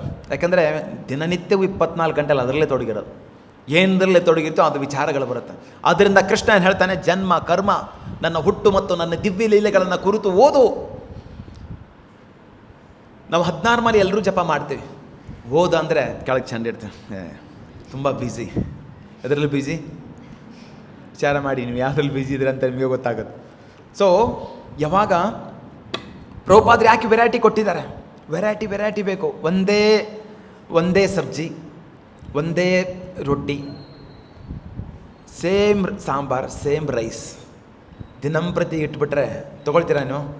ವೆರೈಟಿ ಏನಮ್ಮ, ಏನು ಮಾಡಿ ಇಟ್ಟಿದ್ಯಾ ನೀನು ಅಲ್ವಾ? ಸೊ ವೆರೈಟಿ ಬೇಕು. ಹಾಗಾಗಿ ಪ್ರಭುಪಾದರು ನಮಗೆ ಚಿಕ್ಕ ಚಿಕ್ಕ ಪುಸ್ತಕಗಳನ್ನು ಕೊಟ್ಟಿದ್ದಾರೆ, ಸಾಮಾನ್ಯರ ಜೊತೆ ವಿವಾದ ಮಾಡಿ ಬರೆದಿದ್ದಾರೆ, ಭಗವದ್ಗೀತೆ ಕೊಟ್ಟಿದ್ದಾರೆ, ಭಾಗವತಂ ಕೊಟ್ಟಿದ್ದಾರೆ, ಚೈತನ್ಯ ಚರಿತಾಮೃತ ಕೊಟ್ಟಿದ್ದಾರೆ. ಇಷ್ಟೆಲ್ಲ ಪುಸ್ತಕಗಳನ್ನ ಯಾಕೆ ಕೊಟ್ಟಿದ್ದಾರೆ? ವೆರೈಟಿ ಓದ್ತಾ ನಿನ್ನ ಮನಸ್ಸು ಭಗವಂತನ ನಾಮಸ್ಮರಣೆಯಲ್ಲಿ, ಭಗವಂತನ ಪಾದಾರವಿಂದಗಳಲ್ಲಿ ನಿನ್ನ ಶರೀರ ತೊಡಗಲಿ, ನಿನ್ನ ಮನಸ್ಸು ಅಲ್ಲಿ ದಾರಿ ಇರಲಿ ಅಂತ ಕೊಟ್ಟಿದ್ದಾರೆ. ಹೀಗೆ ಕುಂತಿ ಮಹಾರಾಣಿ ಹೇಳ್ತಾಳೆ, ಗಂಗೆ ವಗಂ ಮುದನ್ಮತೋ, ನನ್ನ ಹೇಗೆ ಗಂಗೆ ಸದಾ ಸಮುದ್ರ ತಲುಪುವವರೆಗೂ ಹೇಗೆ ಹರಿದಾಳೆ ನೋಡಿ, ಎಷ್ಟೇ ಅಡೆತಡೆ ಇದ್ದರೂ ಕೂಡ ಹರಿತಾ ಹೋಗುತ್ತೆ. ಅದೇ ರೀತಿ ನನ್ನ ಮನಸ್ಸು ಕೂಡ ಯಾವಾಗಲೂ ನಿನ್ನ ಪಾದಾರವಿಂದ, ನಿನ್ನ ಲೀಲೆಗಳಲ್ಲಿ ನಿನ್ನನ್ನು ನೆನೆಯುವಂತಾಗಲಿ, ನನ್ನ ಮನಸ್ಸು ಸಹ ಹರಿಲಿ ಅಂತ ಹೇಳ್ತಾನೆ. ಅದಕ್ಕೆ ನಮ್ಮ ಮನಸ್ಸು ಬೇರೆಲ್ಲೇ ಕೂಡ ಅಲೆದಾಡಬಾರ್ದು, ಚೆಕ್ ಮಾಡ್ತಾ ಇರಬೇಕು, ಪರೀಕ್ಷೆ ಮಾಡಬೇಕು, ಮತ್ತೆ ತಂದದನ್ನು ಹೊಲಿಸ್ಬೇಕು. ಹಾಗಿದ್ದಾಗ ಮಾತ್ರ ಯಾವಾಗಲೂ ಕೂಡ ನೆಮ್ಮದಿಯಿಂದ ಇರ್ತಾನೆ ಭಕ್ತ. ಸಿಕ್ಕರೂ ಅಷ್ಟೇ, ಸಿಗದಿದ್ದರೂ ಅಷ್ಟೇ. ಕೃಷ್ಣ ಅದಕ್ಕೆ ಹೇಳಿದು, ಯಥೇಚ್ಛಿಸಿ ತಥಾಕುರು. ಇದು ನಮ್ಮ ಕೈಲಿ ಸ್ವತಂತ್ರ ಇದೆ. ಭಗವಂತ ಯಾರಿಗೂ ಪುಣ್ಯವನ್ನು ಕೊಡೋದಿಲ್ಲ, ಪಾಪಗಳನ್ನು ಹೀರ್ಕೊಳ್ಳೋದಿಲ್ಲ. ಭಗವಂತ ಅವಕಾಶವನ್ನು ಕೊಟ್ಟಿದ್ದಾನೆ, 24 ಗಂಟೆ ಅವಕಾಶ ಕೊಟ್ಟಿದ್ದಾನೆ. ನೀನು ಹೇಗೆ ತೊಡಗ್ತೀಯ? ಪ್ರಾರಂಭ ಭಕ್ತರಿಗೆ ಸ್ವಲ್ಪ ಕಷ್ಟ. ಈ ಕೃಷ್ಣ ಪ್ರಜ್ಞೆ ಹೊಂದ್ಕೊಳ್ಳೋದು. ಆದರೆ ಹೊಂದ್ಕೊಂಡ್ಬಿಟ್ರೆ ಇದನ್ನು ಬಿಟ್ಟಿರೋಕ್ಕಾಗೋದಿಲ್ಲ. ಯಾಕೆಂದರೆ ವಾಸ್ತವ ಸ್ಥಿತಿ, ವಾಸ್ತವವಾಗಿ ಸ್ವಾಭಾವಿಕವಾಗಿರ್ತಕ್ಕಂಥದ್ದು ಏನಂತಂದರೆ ಇದು ಯಾರಿಗೂ ಹೇರಿಲ್ಲ, ಇದೆಲ್ಲರಿಗೂ ಬೇಕು. ಪರೀಕ್ಷೆ ಮಾಡಿ ಬೆಳಗ್ಗೆ ಎದ್ದ ತಕ್ಷಣವೇ ಹೇಗನ್ಸುತ್ತೆ, ಹೋಗಬೇಕು ಮಂಗಳಾರತಿ ನೋಡ್ಬೇಕು ಅನ್ಸುತ್ತೆ. ದೇಹಳತೆ ಮಲಗು ಮಲಗು ಮಲಗು. ಅವಳು ಹೇಳಬೇಕು ಅನ್ನೋದೇನು ಆತ್ಮ ಬಯಸ್ತಾ ಇರುತ್ತೆ, ಸಂಘವನ್ನು ಬಯಸ್ತಾ ಇರುತ್ತೆ. ಅದಕ್ಕೆ ಒಳ್ಳೆಯ ಸಂಘ ಬೇಕು, ಒಳ್ಳೆ ರಕ್ಷಣೆ ಬೇಕು. ಅದಕ್ಕೆ ನಿಜವಾದ ರಕ್ಷಕ ಅಂದರೆ ಈ ಪ್ರಪಂಚದಲ್ಲಿ ಆಶಯ ತಾಣ, ತಂದೆ, ನಿವಾಸ, ಗುರಿ ಆಗಿರ್ತಕ್ಕಂಥವನು ಏನು? ಭಗವಂತ. ಅವನು ಬಿಟ್ಟರೆ ಇನ್ಯಾವುದು ಆಶಯ ಇಲ್ಲ. ನೀವು ಕುತ್ಕೊಂಡಿದ್ದೀರಲ್ಲ, ಭಗವಂತ ಅಲ್ಲಿದ್ದಾನೆ, ಅಣು ಕಣದಲ್ಲಿ. ಇಡೀ ಬ್ರಹ್ಮಾಂಡವನ್ನು ಭಗವಂತ ಹಿಡಿದಿಟ್ಟಿದ್ದಾನೆ. ಅವನ ಅಸ್ತಿತ್ವವಿಲ್ಲ ಅಂತಂದರೆ, ಅವನು ನೋಡಿಲ್ಲ ಅಂತ ಹೇಳಿದ್ರೆ ನಾವೇನು ಸುಂದರವಾದದ್ದನ್ನಾಗಲಿ ಏನಾಗಲಿ ನೋಡೋಕ್ಕಾಗೋದಿಲ್ಲ. ಅದಕ್ಕಾಗಿ ಭಗವದ್ ಭಕ್ತರು ಯಾವಾಗಲೂ ಸ್ಥಿತಿಯಲ್ಲಿರ್ತಾರೆ. ಎಲ್ಲನೂ ಪ್ರಕೃತಿಯಿಂದ ಭಗವಂತನಿಂದ ಮೂಲ ಬಂದಿರೋದು. ಸುಂದರತೆ ಏನಾದರೂ ಇದೆ, ಅಲ್ಲಿ ಆಕರ್ಷಣೆ ಇದೆ ಅಂದರೆ ಯಾಕೆಂದರೆ ಅಲ್ಲಿ ಪರಮಾತ್ಮನಿದ್ದಾನೆ, ಆತ್ಮ ಇದೆ, ಅದಕ್ಕೆ ಆಕರ್ಷಣೆ ಇದೆ. ನಿರ್ಬಂಧೆ ಕೃಷ್ಣ ಸಂಬಂಧೆ ಯುಕ್ತ ವೈರಾಗ್ಯ ವಿಚ್ಛತೆ. ಹೀಗೆ ನಾವು ದೇಹ ನೋಡ್ಕೊಳ್ಳದೆ ಇದ್ದರೆ ನಾವು ಪರಮಾತ್ಮನ ಒಳಗಿರುವನು ಅಂತಂದು ಬರೀ ಹೇಳ್ತಾ ಹೇಳ್ತಾ ಹೇಳ್ತಾ ಹೋದಾಗ ಅದೇನಾಗುತ್ತೆ, ಸಾಕ್ಷಾತ್ಕಾರ ಬರುತ್ತೆ. ಎಲ್ಲ ಅಜ್ಞಾನದಿಂದ, ಎಲ್ಲ ಮೋಹಗಳಿಂದ ಅದೆಲ್ಲ ಪಾರಾಗಿ ಶುದ್ಧವಾಗುತ್ತೆ. ಆದರೆ ಇಲ್ಲಿ ಶೃಂಗಿ, ಶಮಿಕ ಋಷಿಯ ಮಗನಾಗಿರ್ತಕ್ಕಂಥ ಶೃಂಗಿ ಅಂಥ ಅಜ್ಞಾನಗಳ ಭಕ್ತರ ಜೊತೆ ಆಟವಾಡ್ತಾ ಇದ್ದ. ಅವನಲ್ಲಿ ಅಂಥ ಆಲೋಚನೆಗಳು ಬಂದು. ಆದರೆ ಹುಟ್ಟ ಬ್ರಾಹ್ಮಣ, ಅದೆಲ್ಲ ಸಕಲ ತರಬೇತಿಗಳಿಗೆ ಒಳಗಾಗಿದ್ದ, ಅಂಥ ಶಕ್ತಿ ಇತ್ತು. ಆದರೆ ಅವನಲ್ಲಿ ಉದ್ದಟತನವನ್ನು ತೋರಿಸಿದಾಗ ಇಡೀ ಬ್ರಾಹ್ಮಣ ಕುಲವೇ ಅಂಥ ಶಕ್ತಿಯನ್ನು ಕಳ್ಕೊಳ್ತು. ಅದಕ್ಕೆ ನಾವು ಒಬ್ಬರು ಏನಾದರೂ ತಪ್ಪು ಮಾಡಿದರೆ ಇಡೀ ಪ್ರಭುಪಾದರ ಮೂಮೆಂಟಿಗೆ ಹೊಡೆತ ಬೀಳುತ್ತೆ. ಅದಕ್ಕೆ ತುಂಬ ಕೇರ್ಫುಲ್ ಆಗಿರಬೇಕು. ನಾವೇನು ನಿರ್ವಹಿಸ್ತಿದ್ದೇವಲ್ಲೋ, ಏನಾದರೂ ಮಾಡಿದ್ರೆ ಸಮಾಜ ನೋಡಿ, ಯಾರ ಯಾರ ಮಗನ ನೀನು ಅಂತ ಕೇಳ್ತಾರೆ. ತಂದೆ ತಾಯಿ ಮಾನ ಮರ್ಯಾದೆ ಹೋಗುತ್ತೆ. ಅದಕ್ಕೆ ನಮ್ಮ ನಿಜವಾದ ತಂದೆ ತಾಯಿ ಯಾರು? ಪ್ರಭುಪಾದ ನಮ್ಮ ನಿಜವಾದ ತಂದೆ. ಅವ್ರದ್ದು ಮರ್ಯಾದೆ ಹೋಗುತ್ತೆ. ಅವ್ರದನ್ನು ತೆಗಿತಾ ಇದ್ದೇನೆ, ಯಾಕೆಂದ್ರೆ ನಾನು ತಿಲಕ ಹಾಕಿದ್ದೇನೆ. ಅದಕ್ಕೆ ನಾನು ರೆಸ್ಪಾನ್ಸಿಬಲ್ ಪರ್ಸನ್. ಅದಕ್ಕಾಗಿ ಸ್ವಲ್ಪ ದಿನ ಆಗುವವರೆಗೂ ಕೂಡ ನಾವು ಶಾಸ್ತ್ರವನ್ನು ಸಕಲ ರೀತಿಯಲ್ಲಿ ಅರ್ಥ ಮಾಡಿಕೊಳ್ಳೋದು, ಸಾಕ್ಷಾತ್ಕಾರವರೆಗೂ ಸಮಾಧಾನದ ಶಾಂತಿ ರೀತಿಯಿಂದ ಇರಬೇಕು. ಆ ಸಿಟ್ಟಿಗೆ ಮನಸ್ಸನ್ನು ಕೊಡಬಾರ್ದು. ಎಷ್ಟೇ ಸಿಟ್ಟು ಕೋಪ ಬಂದರೂ ಕೂಡ ಹತೋಟಿಯಲ್ಲಿರಬೇಕು. ಯಾವಾಗ ಸಂಪೂರ್ಣವಾಗ್ತಾನೋ, ಆಧ್ಯಾತ್ಮಿಕನ ಸಂಪೂರ್ಣ ಸಾಕ್ಷಾತ್ಕಾರ ಮಾಡ್ಕೊಳ್ತೇವೋ, ಒಂದು 10 ವರ್ಷದವರೆಗೂ ಈ ಎವ್ರಿಡೇ ಮಂಗಳಾರತಿ ಪ್ರತಿದಿನವನ್ನು ನಾವು ರೀಡಿಂಗು 16 ಮಾಲೆ ಜಪ ಮಾಡ್ತೋ, 10 ವರ್ಷದ ಮೇಲೆ ಆತ್ಮ ಸಾಕ್ಷಾತ್ಕಾರ ಪ್ರಾರಂಭ. ನೋಡಿ ಎಷ್ಟಿದೆ. ಮನೆಯಲ್ಲಿದ್ದರೆ ಒಂದು 12 ಗಂಟೆಗೆ ಮಲ್ಕೊಂಡ್ರೆ ಫೆಸ್ಟಿವಲ್ಗೆ ಹೋಗಿದ್ದೆ, ಲೇಟ್ ಆಯ್ತು ಬಿಡು ಅಂತ ನೆಕ್ಸ್ಟ್ ಡೇ ಹೇಳೋದಿಲ್ಲ. ಇಲ್ಲಿ ನಮಗೆ ಫೆಸ್ಟಿವಲ್ ಇರಲಿ ಏನಿರಲಿ ನಾವಿದ್ದು ಕರ್ತವ್ಯ ನಿರ್ವಹಿಸಿ. ಯಾಕೆ? ನನ್ನ ನಿಜವಾದ ಓನ್ ಪ್ರಾಪರ್ಟಿ. ನಿಮ್ಮ ಪ್ರಾಪರ್ಟಿ ಯಾವಾಗಲೂ ನಾಶ ಆಗ್ಬೋದು, ಈ ಪ್ರಾಪರ್ಟಿ ಎಂದೂ ನಾಶವಾಗೋದಿಲ್ಲ. ಅಂತ ಅರಿತಿರುವ ಜ್ಞಾನಿ ಮಾತ್ರ ಅಲ್ಲಿ ತನ್ನ ಕರ್ತವ್ಯದಲ್ಲಿ ಭಾಗವಹಿಸ್ತಾನೆ. ಅದಕ್ಕೆ ಇಲ್ಲಿ ಶೃಂಗಿ ಅತಿಯಾದ ಆವೇಶದಿಂದ, ಅಹಂಕಾರದಿಂದ ಹೊರಬಂದ ಮಾತುಗಳು ಅವನ ಸಂಸ್ಕಾರವಿಲ್ಲದ, ಅನುಭವವಿಲ್ಲದ, ಅಹಂಕಾರದಿಂದ ತುಂಬಿದ ಬ್ರಾಹ್ಮಣ ಬಾಲಕನೆಂದು ತೋರಿಸುತ್ತವೆ. ಅವನು ರಾಜ್ಯನನ್ನು ಕಾಗೆಗಳು ಮತ್ತು ಕಾವಲ ನಾಯಿಗಳೇ ಹೋಲಿಸ್ತಾನೆ, ಮತ್ತು ರಾಜನು ತನ್ನ ಯಜಮಾನನಿಗೆ, ಬ್ರಾಹ್ಮಣಿಗೆ ಅಪರಾಧ ಮಾಡಿದವನೆಂದು ಕರೆಯುತ್ತಾನೆ. ಅಲ್ಲೇನೆಂದರೆ ಸಂಸ್ಕಾರವಿಲ್ಲದ ಮಾತುಗಳಿಂದ. ಸಂಸ್ಕಾರ ತುಂಬಬೇಕು, ಸಂಸ್ಕಾರ ಗೊತ್ತಾಗಬೇಕು. ಅದು ಗೊತ್ತಾಗುತ್ತೆ, ನಮಗೆಲ್ಲನೂ ಗೊತ್ತಾಗುತ್ತೆ. ನಾನು ಪರಿಪೂರ್ಣನಾಗಿದ್ದೇನೆ, ನಾನು ಮಾತಾಡ್ಬೋದು ಅಂದಗಳು. ಇಲ್ಲಾಂದ್ರೆ ಒಳಗಡೆ ಏನೋ ಮಾತಾಡಬೇಕಾದ್ರೆ ನೋಡಿ, ಒಳಗಡೆಯಿಂದ ಭಯ ಆಗುತ್ತೆ, ಮಾತಾಡಬಾರ್ದು ಅಂತ ಅನಿಸು. ಯಾಕೆಂದರೆ ಪರಿಪೂರ್ಣವಾಗಿಲ್ಲ, ಇನ್ನೂ ಪಕ್ವವಾಗಿಲ್ಲ. ಇನ್ನು ಯುವಕನ ಶೃಂಗಿಯ ಜನ್ಮ ಮತ್ತು ತರಬೇತಿ ಬ್ರಾಹ್ಮಣ ಶಕ್ತಿ ಇತ್ತು, ಆದರೆ ಅವನಲ್ಲಿ ನಿಜವಾದ ಬ್ರಾಹ್ಮಣ ಸಂಸ್ಕೃತಿ ಮತ್ತು ವಿನಯ ಇರಲಿಲ್ಲ. ವಿನಯತೆ ಇರಬೇಕು. 13ನೇ ಚಾಪ್ಟರ್ ಏನು ಹೇಳುತ್ತೆ? ವಿನಯತೆಯಿಂದ ಜ್ಞಾನವನ್ನು ಬೆಳೆಸ್ಕೊಳ್ಳೋದು ಸಾಧ್ಯ ಅಂತ ಹೇಳುತ್ತೆ. ಅಂಥ ವಿನಯತೆಯನ್ನು ನಾವು ಬೆಳೆಸ್ಕೊಳ್ಬೇಕಂದ್ರೆ ಇಂಥ ಶಾಸ್ತ್ರದ ಮೊರೆ ಹೋಗಬೇಕು. ಪ್ರತಿದಿನ ಶ್ರವಣ ಆಗಬೇಕು, ಕೀರ್ತನ ಆಗಬೇಕು, ಸಾಧು ಸಂಘವನ್ನು ಮಾಡಬೇಕು. ಅಂದಾಗ ಮಾತ್ರ ಅವೆಲ್ಲವೂ ಕೂಡ ಗುಣಗಳು ತನ್ನಿಂದ ತಾನೇ ಹೊರಗಡೆ ಬರುತ್ತೆ. ಏನು ಒಳಗೆ ಹಾಕ್ತೀಯೋ ಅದೆಲ್ಲ ಹೊರಗೆ ಬರಲಿಕ್ಕೆ ಸಾಧ್ಯ ತಾನೇ. ನಿನ್ನ ಕೆಟ್ಟದ್ದನ್ನೇ ಒಳಗೆ ಹಾಕಿದ ಮೇಲೆ ಆ ರೀಲ್ಸು, ವಾಟ್ಸಪ್ಪು, ಚಾಟ್ಸು, ಇವೆಲ್ಲ ಫಿಲ್ಮಿಗೆ ಮೇಲೆ ಹಾಕಿದ ಹೊರಗೆ ಬರೋ ಏನು ಬರುತ್ತೆ? ನೀನು ಎಕ್ಸ್ಪೆಕ್ಟ್ ಮಾಡ್ತಿದ್ದೆ ಇಷ್ಟು ವರ್ಷ ಆದರೂ ನನಗೇನು ಬರುತ್ತೆ? ಯಾಕಂದ್ರೆ ಒಳಗೆ ಹಾಕಿರೋದೆಲ್ಲನೂ ಕೂಡ ಗಂಧ, ಗಾಳಿ ಎಲ್ಲ ಕಶ್ಮಲದಿಂದ ಕೂಡಿದೆ. ಭೌತಿಕವಾಗಿರ್ತಕ್ಕಂಥ ಒಂದು ಜ್ಞಾನ ಕೂಡಿದೆ. ಭೌತಿಕ ದೇಹದ ತೃಪ್ತಿಗೆ ಸಂಬಂಧಪಟ್ಟಿರ್ತಕ್ಕಂಥ ವಿಷಯ ಸುಖಗಳ ಬಗ್ಗೆ ನಾವು ಕೇಳಿದ್ದೇವೆ, ಆದರೆ ಆತ್ಮಜ್ಞಾನದ ಬಗ್ಗೆ, ಭಗವಂತನ ಬಗ್ಗೆ ನಾವು ಕೇಳಿಲ್ಲ. ಹೀಗಾಗಿ ಅದು ಔಟ್ಪುಟ್ ಬರ್ತಾ ಇಲ್ಲ. ಇನ್ಪುಟ್ ಏನು ಹಾಕ್ತೀವೋ ಅದು ಇಂಪಾರ್ಟೆಂಟ್, ಔಟ್ಪುಟ್ ಹೊರಗಡೆ ಬರುತ್ತೆ. ಕಲಿಯುಗ ಆರಂಭದಲ್ಲಿ ಬ್ರಾಹ್ಮಣ ಪತನವು ಪ್ರಾರಂಭವಾಯಿತು. ಕೇವಲ ಜನ್ಮದ ಆಧಾರದ ಮೇಲೆ ಬ್ರಾಹ್ಮಣಕ್ಕೆ ಅತಿಯಾದ ಮಹತ್ವ ನೀಡುವುದು, ಆದರೆ ನಿಜವಾದ ಸಂಸ್ಕೃತಿ ಮತ್ತು ಗುಣಗಳನ್ನು ಕಡೆಗಣಿಸುವುದು ಇದರ ಲಕ್ಷಣವಾಗಿದೆ. ಕಲಿಯುಗದ ಲಕ್ಷಣ ಏನು? ಬ್ರಾಹ್ಮಣ ಕುಟುಂಬದಲ್ಲಿ ಹುಟ್ಟಿದರೆ ಅವನು ಬ್ರಾಹ್ಮಣ. ಅದಕ್ಕೆ ಭಾಗವತ ಹೇಳುತ್ತೆ, ಬ್ರಹ್ಮಬಂಧು. ನೀನು ಬ್ರಾಹ್ಮಣರಿಗೆ ನೀನು ಸಂಬಂಧಿ ಆಗಿರ್ಬೋದು ಅಷ್ಟೇ, ಆದರೆ ನಿಜವಾದ ಬ್ರಾಹ್ಮಣ ಅಲ್ಲ. ಬ್ರಾಹ್ಮಣನಾಗಿರ್ತಕ್ಕಂಥ ಯಾವುದು ಉನ್ನತವಾಗಿರ್ತಕ್ಕಂಥ ಗುಣಗಳನ್ನು ಹೊಂದವನು ಮಾತ್ರ ಅದು ಹೊಂದಿರುತ್ತೆ. ಅದನ್ನು ನೋಡೋಣ ಮುಂದಗಡೆ ಯಾವ ಗುಣಗಳನ್ನು ಇಲ್ಲಿ ಭಗವದ್ಗೀತೆ ಹೇಳುತ್ತಂತ. ರಾಜ್ಯದ ಕಾವಲುಗಾರನ ರಾಜನು ತನ್ನ ರಾಜ್ಯದ ಗಡಿಗಳು ಮತ್ತು ಪ್ರಜೆಗಳ ರಕ್ಷಣೆಯ ಬಗ್ಗೆ ಸದಾ ಎಚ್ಚರಿಕೆಯಿಂದ ಇರ್ತಾನೆ. ಆದ್ದರಿಂದ ರಾಜನು ರಾಜ್ಯದ ರಕ್ಷಕನಾಗಿ ತನ್ನ ಕರ್ತವ್ಯ ನಿರ್ವಹಿಸುತ್ತಾನೆ. ಹೌದು, ಅವನ ನಾಯಿಯಂತೆ ಕಾವಲುಗಾರನಂತೆ ಕಾಯ್ತಾನೆ, ಆದರೆ ಅವನನ್ನು ಹಾಗೆ ಕರಿಬಾರದು ನಾವು. ಯಾಕೆ ಗೊತ್ತಾ? ಅವನು ರಾಜ್ಯ ಋಷಿ ಅಂತ ಕರೀತಾರೆ. ಪರೀಕ್ಷಿತ ಮಹಾರಾಜ ರಾಜ್ಯ ಋಷಿಯಾಗಿ, ಯಾಕೆಂದರೆ ಅವರಿಗೆಲ್ಲನೂ ತರಬೇತಿ ಇರುತ್ತೆ. ನಮ್ಮ ರೀತಿಗಳಲ್ಲಿ LKG UKG first standard second standard ಇರೋದಿಲ್ಲ. ಆ ಪ್ಲೇ ಈ ಪ್ಲೇ ಅಲ್ಲೆಲ್ಲ ಏನಿರುತ್ತೆ ಅಂತಂದರೆ ಗುರುಕುಲಕ್ಕೆ ಹೋಗಬೇಕು, ಅಲ್ಲಿ ಭಿಕ್ಷೆ ಬೇಡಬೇಕು, ಗುರು ಕರೆದಾಗ ಮಾತ್ರ ಪ್ರಸಾದ ಸ್ವೀಕಾರ ಮಾಡಬೇಕು, ಇಲ್ಲಾಂದರೆ ಉಪವಾಸ ಮಲಗಬೇಕು. ನೀನು ರತ್ನಗಂಬಳೆಯಲ್ಲಿ ಮಲಗಿದ್ದರೂ ಕೂಡ ಆ ಗುರುಕುಲದಲ್ಲಿ ಸೊಳ್ಳೆ ಕಚ್ಚುವಂಥ ಜಾಗದಲ್ಲಿ ನೆಲದ ಮೇಲೆ ಮಲಗಬೇಕು. ವಿದ್ಯಾರ್ಥಿ ಜೀವನ ಬ್ರಹ್ಮಚರ್ಯ, ಅಲ್ಲಿ ತರಬೇತಿಯನ್ನು ಕೊಡ್ತಾರೆ. ಬ್ರಹ್ಮಚರ್ಯ ಆಗಿರತಕ್ಕಂಥವನು ನವಿರಾಗಿರತಕ್ಕಂಥ ಬಟ್ಟೆಗಳು, ಅತಿ ರುಚಿಯಾದಂಥ ಪದಾರ್ಥಗಳು ಮತ್ತು ಮೆತ್ತನೆಯ ಹಾಸಿಗೆ ಮೇಲೆ ಮಲಗಬಾರದು. ಅಲ್ಲಿ ತರಬೇತಿ ಕೊಡ್ತಾ ಇದ್ದು. ಈಗಿನ ಜನ್ರೇಷನ್ಗೆ ಹೇಳಿದ್ರೆ ಅಯ್ಯೋ ಪುರಾತನ ಪಾಪಾರೋಗೋದಕ್ಕೆ ಹೇಳ್ತೀರ ನೀವು. ಸೊ ಅದಕ್ಕೋಸ್ಕರ ಅಲ್ಲಿ ತರಬೇತಿ, ಬ್ರಹ್ಮಚರ್ಯ ಅಲ್ಲಿರಬೇಕು, ತರಬೇತಿ ಇರಬೇಕು. ಅಂದಾಗ ಮಾತ್ರ ಮುಂದಿನ ಜೀವನದಲ್ಲಿ ಕಠಿಣತೆ ಬಂದರೂ ಅವನು ಸ್ವೀಕಾರ ಮಾಡ್ತಾನೆ, ಉನ್ನತ ಸುಖವನ್ನು ಬಂದರೂ ನಿಭಾಯಿಸ್ತಾನೆ. ಅಂತ ನಿಭಾಯಿಸುವಂಥವ ಮೊದಲು ಕಠಿಣವಾದ ತರಬೇತಿ ಬೇಕು. ಈಗಿನ ಜನ್ರೇಷನ್ಗೆ ತರಬೇತಿ ಇಲ್ಲ. ಅದು ಮುದ್ದಾಗಿ ಮಕ್ಕಳು ಒಬ್ಬನೇ ಮಗ ಒಬ್ಬನೇ ಮಗಳು ಅಂತ ಚೆನ್ನಾಗಿ ಮುದ್ದಾಗಿ ಬೆಳೆಸ್ತೀವಿ, ಅವೆಲ್ಲನೂ ನಮಗೆ ಕೈ ಕೊಟ್ಬಿಡ್ತಾರೆ. ಅಲ್ಲಿ ತರಬೇತಿ ಬೇಕಾಗಿದೆ. ಎಲ್ಲಿ? ಆತ್ಮಜ್ಞಾನದ ಕುರಿತು ತರಬೇತಿ ಬೇಕಾಗಿದೆ.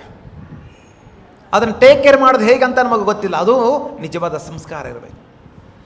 ಅದಕ್ಕೆ ಪ್ರಭುಪಾದರು ಒಂದು ಸರಿ ಹೇಳ್ತಾರೆ, ನನ್ನ ಮಗನಿಗೆ ಫಸ್ಟ್ ಕ್ಲಾಸ್ ಅಂತ ಟ್ರೈನಿಂಗ್ ಕೊಡಬೇಕಂತೇನೆ ಪ್ರಭುಪಾದ್, ಏನು ಮಾಡಬೇಕು ಅಂತ ಕೇಳ್ತಾರೆ. ಪ್ರಭುಪಾದ್ ತಿರುಗಿ ಹೇಳ್ತಾರೆ, ನೀವೇನು ಥರ್ಡ್ ಕ್ಲಾಸ್, ನೀನೇನು ಫಸ್ಟ್ ಕ್ಲಾಸ್ ಮಾಡೋಕ್ಕಾಯ್ತು. ಪ್ರಭುಪಾದ್ ಹೇಳಿದ್ದು, ನಾನು ಹೇಳ್ತಾ ಇಲ್ಲ. ಪ್ರಭುಪಾದ್ ಹೇಳ್ತಾರೆ, ನೀನೇ ಥರ್ಡ್ ಕ್ಲಾಸ್, ಏನು ಫಸ್ಟ್ ಕ್ಲಾಸ್ ಮಾಡ್ತೇನೆ, ನೀನು ಮೊದಲು ಫಸ್ಟ್ ಕ್ಲಾಸ್ ಆಗೋದು ಕಲ್ಕೋ, ಆಮೇಲೆ ಅವ್ರನ್ನ ಫಸ್ಟ್ ಕ್ಲಾಸನ್ನಾಗಿ ನೀನು ನಿಭಾಯಿಸ್ಬೋದು. ಅದಕ್ಕೆ ಲೀಡರ್ ಕ್ಯಾನ್ ಕ್ರಿಯೇಟ್ ಲೀಡರ್ ಅಂತ. ಲೀಡರ್ ಆಗಿರೋದಲ್ಲ, ಲೀಡರ್ ಯಾವಾಗಲೂ ಇನ್ನೊಬ್ಬ ಲೀಡರ್ನ ಕ್ರಿಯೇಟ್ ಮಾಡಬೇಕು. ನನಗೆ ಜ್ಞಾನ ಗೊತ್ತಿದೆ ಅಂತ ಮುಚ್ಚಿಟ್ಕೊಳ್ಳೋದಲ್ಲ, ಇನ್ನೊಬ್ಬರಿಗೆ ಅದನ್ನು ಹೇಳಬೇಕು. ಅದಕ್ಕೆ ಪ್ರಚಾರಕನಾಗು. ಅದಕ್ಕೆ ಕೃಷ್ಣ ಭಗವದ್ಗೀತೆಯನ್ನು ಸಂಪೂರ್ಣ ಓದಿದಾಗ ಒಂದು 4 ವಿಷಯಗಳ ಬಗ್ಗೆ ಮಾಡ್ತಾನೆ. ಪ್ರಾಣೇ ಅರ್ಥ ಧಿಯ ವಾಚ. ಸೊ ನಾನು ಪ್ರಾಣ ಕೊಟ್ಟಿದ್ದೇನೆ, ಎಲ್ರಿಗೂ ಪ್ರಾಣ ಕೊಡೋಕ್ಕಾಗಲ್ಲ, ಎಲ್ರಿಗೂ ಆಗುತ್ತಾ? ಸಾಧ್ಯನೇ ಇಲ್ಲ. ಭಗವಂತ ಆಯಾಯ ಒಂದು ಇದರಲ್ಲಿ ಸ್ಥಾನದಲ್ಲಿ ನಿಂತ್ಕೊಂಡು ಕೊಟ್ಟಿದ್ದಾನೆ. ನಾವು ಮರಕ ಪಡಬಾರ್ದು, ಅಯ್ಯೋ ಅವರೆಲ್ಲ ನೋಡಿ ಸಿಡಿ ಪ್ರಾಣ ಕೊಟ್ಟಿದ್ದಾರೆ, ನಾನು ಕೊಟ್ಟಿಲ್ಲ. ಕೃಷ್ಣ ನಿನ್ನ ಅದರಿಂದನೇ ತೃಪ್ತಿ ತಗೊಳ್ಬೇಕಂತ ಮಾಡಿದ್ದಾನೆ. ಅದಕ್ಕೆ ಸ್ಥಾನೇ ಸ್ಥಿತಿಗತಾ ಶ್ರುತಿಗತಾಂ ತನೋವಾನ ಮನೋಭೇರ್. ಯಾವ ಸ್ಥಾನದಲ್ಲಿ ನಾವಿದೆಯೋ ಆ ಸ್ಥಾನದಲ್ಲಿ ಭಗವಂತನ ಸಂತೃಪ್ತಿ ಪಡಲಿಕ್ಕೆ ನಾನು ಪ್ರಯತ್ನ ಮಾಡಬೇಕು, ಶತಪ್ರಯತ್ನವನ್ನು ಮಾಡಬೇಕು. ಭಗವಂತ ಪ್ರಯತ್ನ ನೋಡ್ತಾನೆ. ಈ ಕೃಷ್ಣ ಪ್ರಜ್ಞೆಯಲ್ಲಿ ಸೋಲು ಕೂಡ ಗೆಲುವು, ಗೆಲುವು ಕೂಡ ಗೆಲುವೆ. ಇಲ್ಲಿ ಸೋಲು ಅನ್ನೋದೇ ಇಲ್ಲ. ಇಲ್ಲಿ ಅವೆಲ್ಲನ ಸೋಲು ಅನ್ನೋದು ಭೌತಿಕವಾಗಿರ್ತಕ್ಕಂಥ ವಿಷಯಗಳು, ಆಧ್ಯಾತ್ಮಿಕದಲ್ಲಿ ಯಾವುದು ಕೂಡ ಅಲ್ಲವೇ ಅಲ್ಲ. ಕೃಷ್ಣ ಭಗವದ್ಗೀತೆಯಲ್ಲಿ ಹೇಳ್ತಾನೆ, ತನ್ನ ನೇರವಾದ ಮಾತುಗಳಿಂದ ಹೇಳ್ತಾನೆ, ಸೋಲು ಅನ್ನೋದೇ ಇಲ್ಲ ಇಲ್ಲಿ.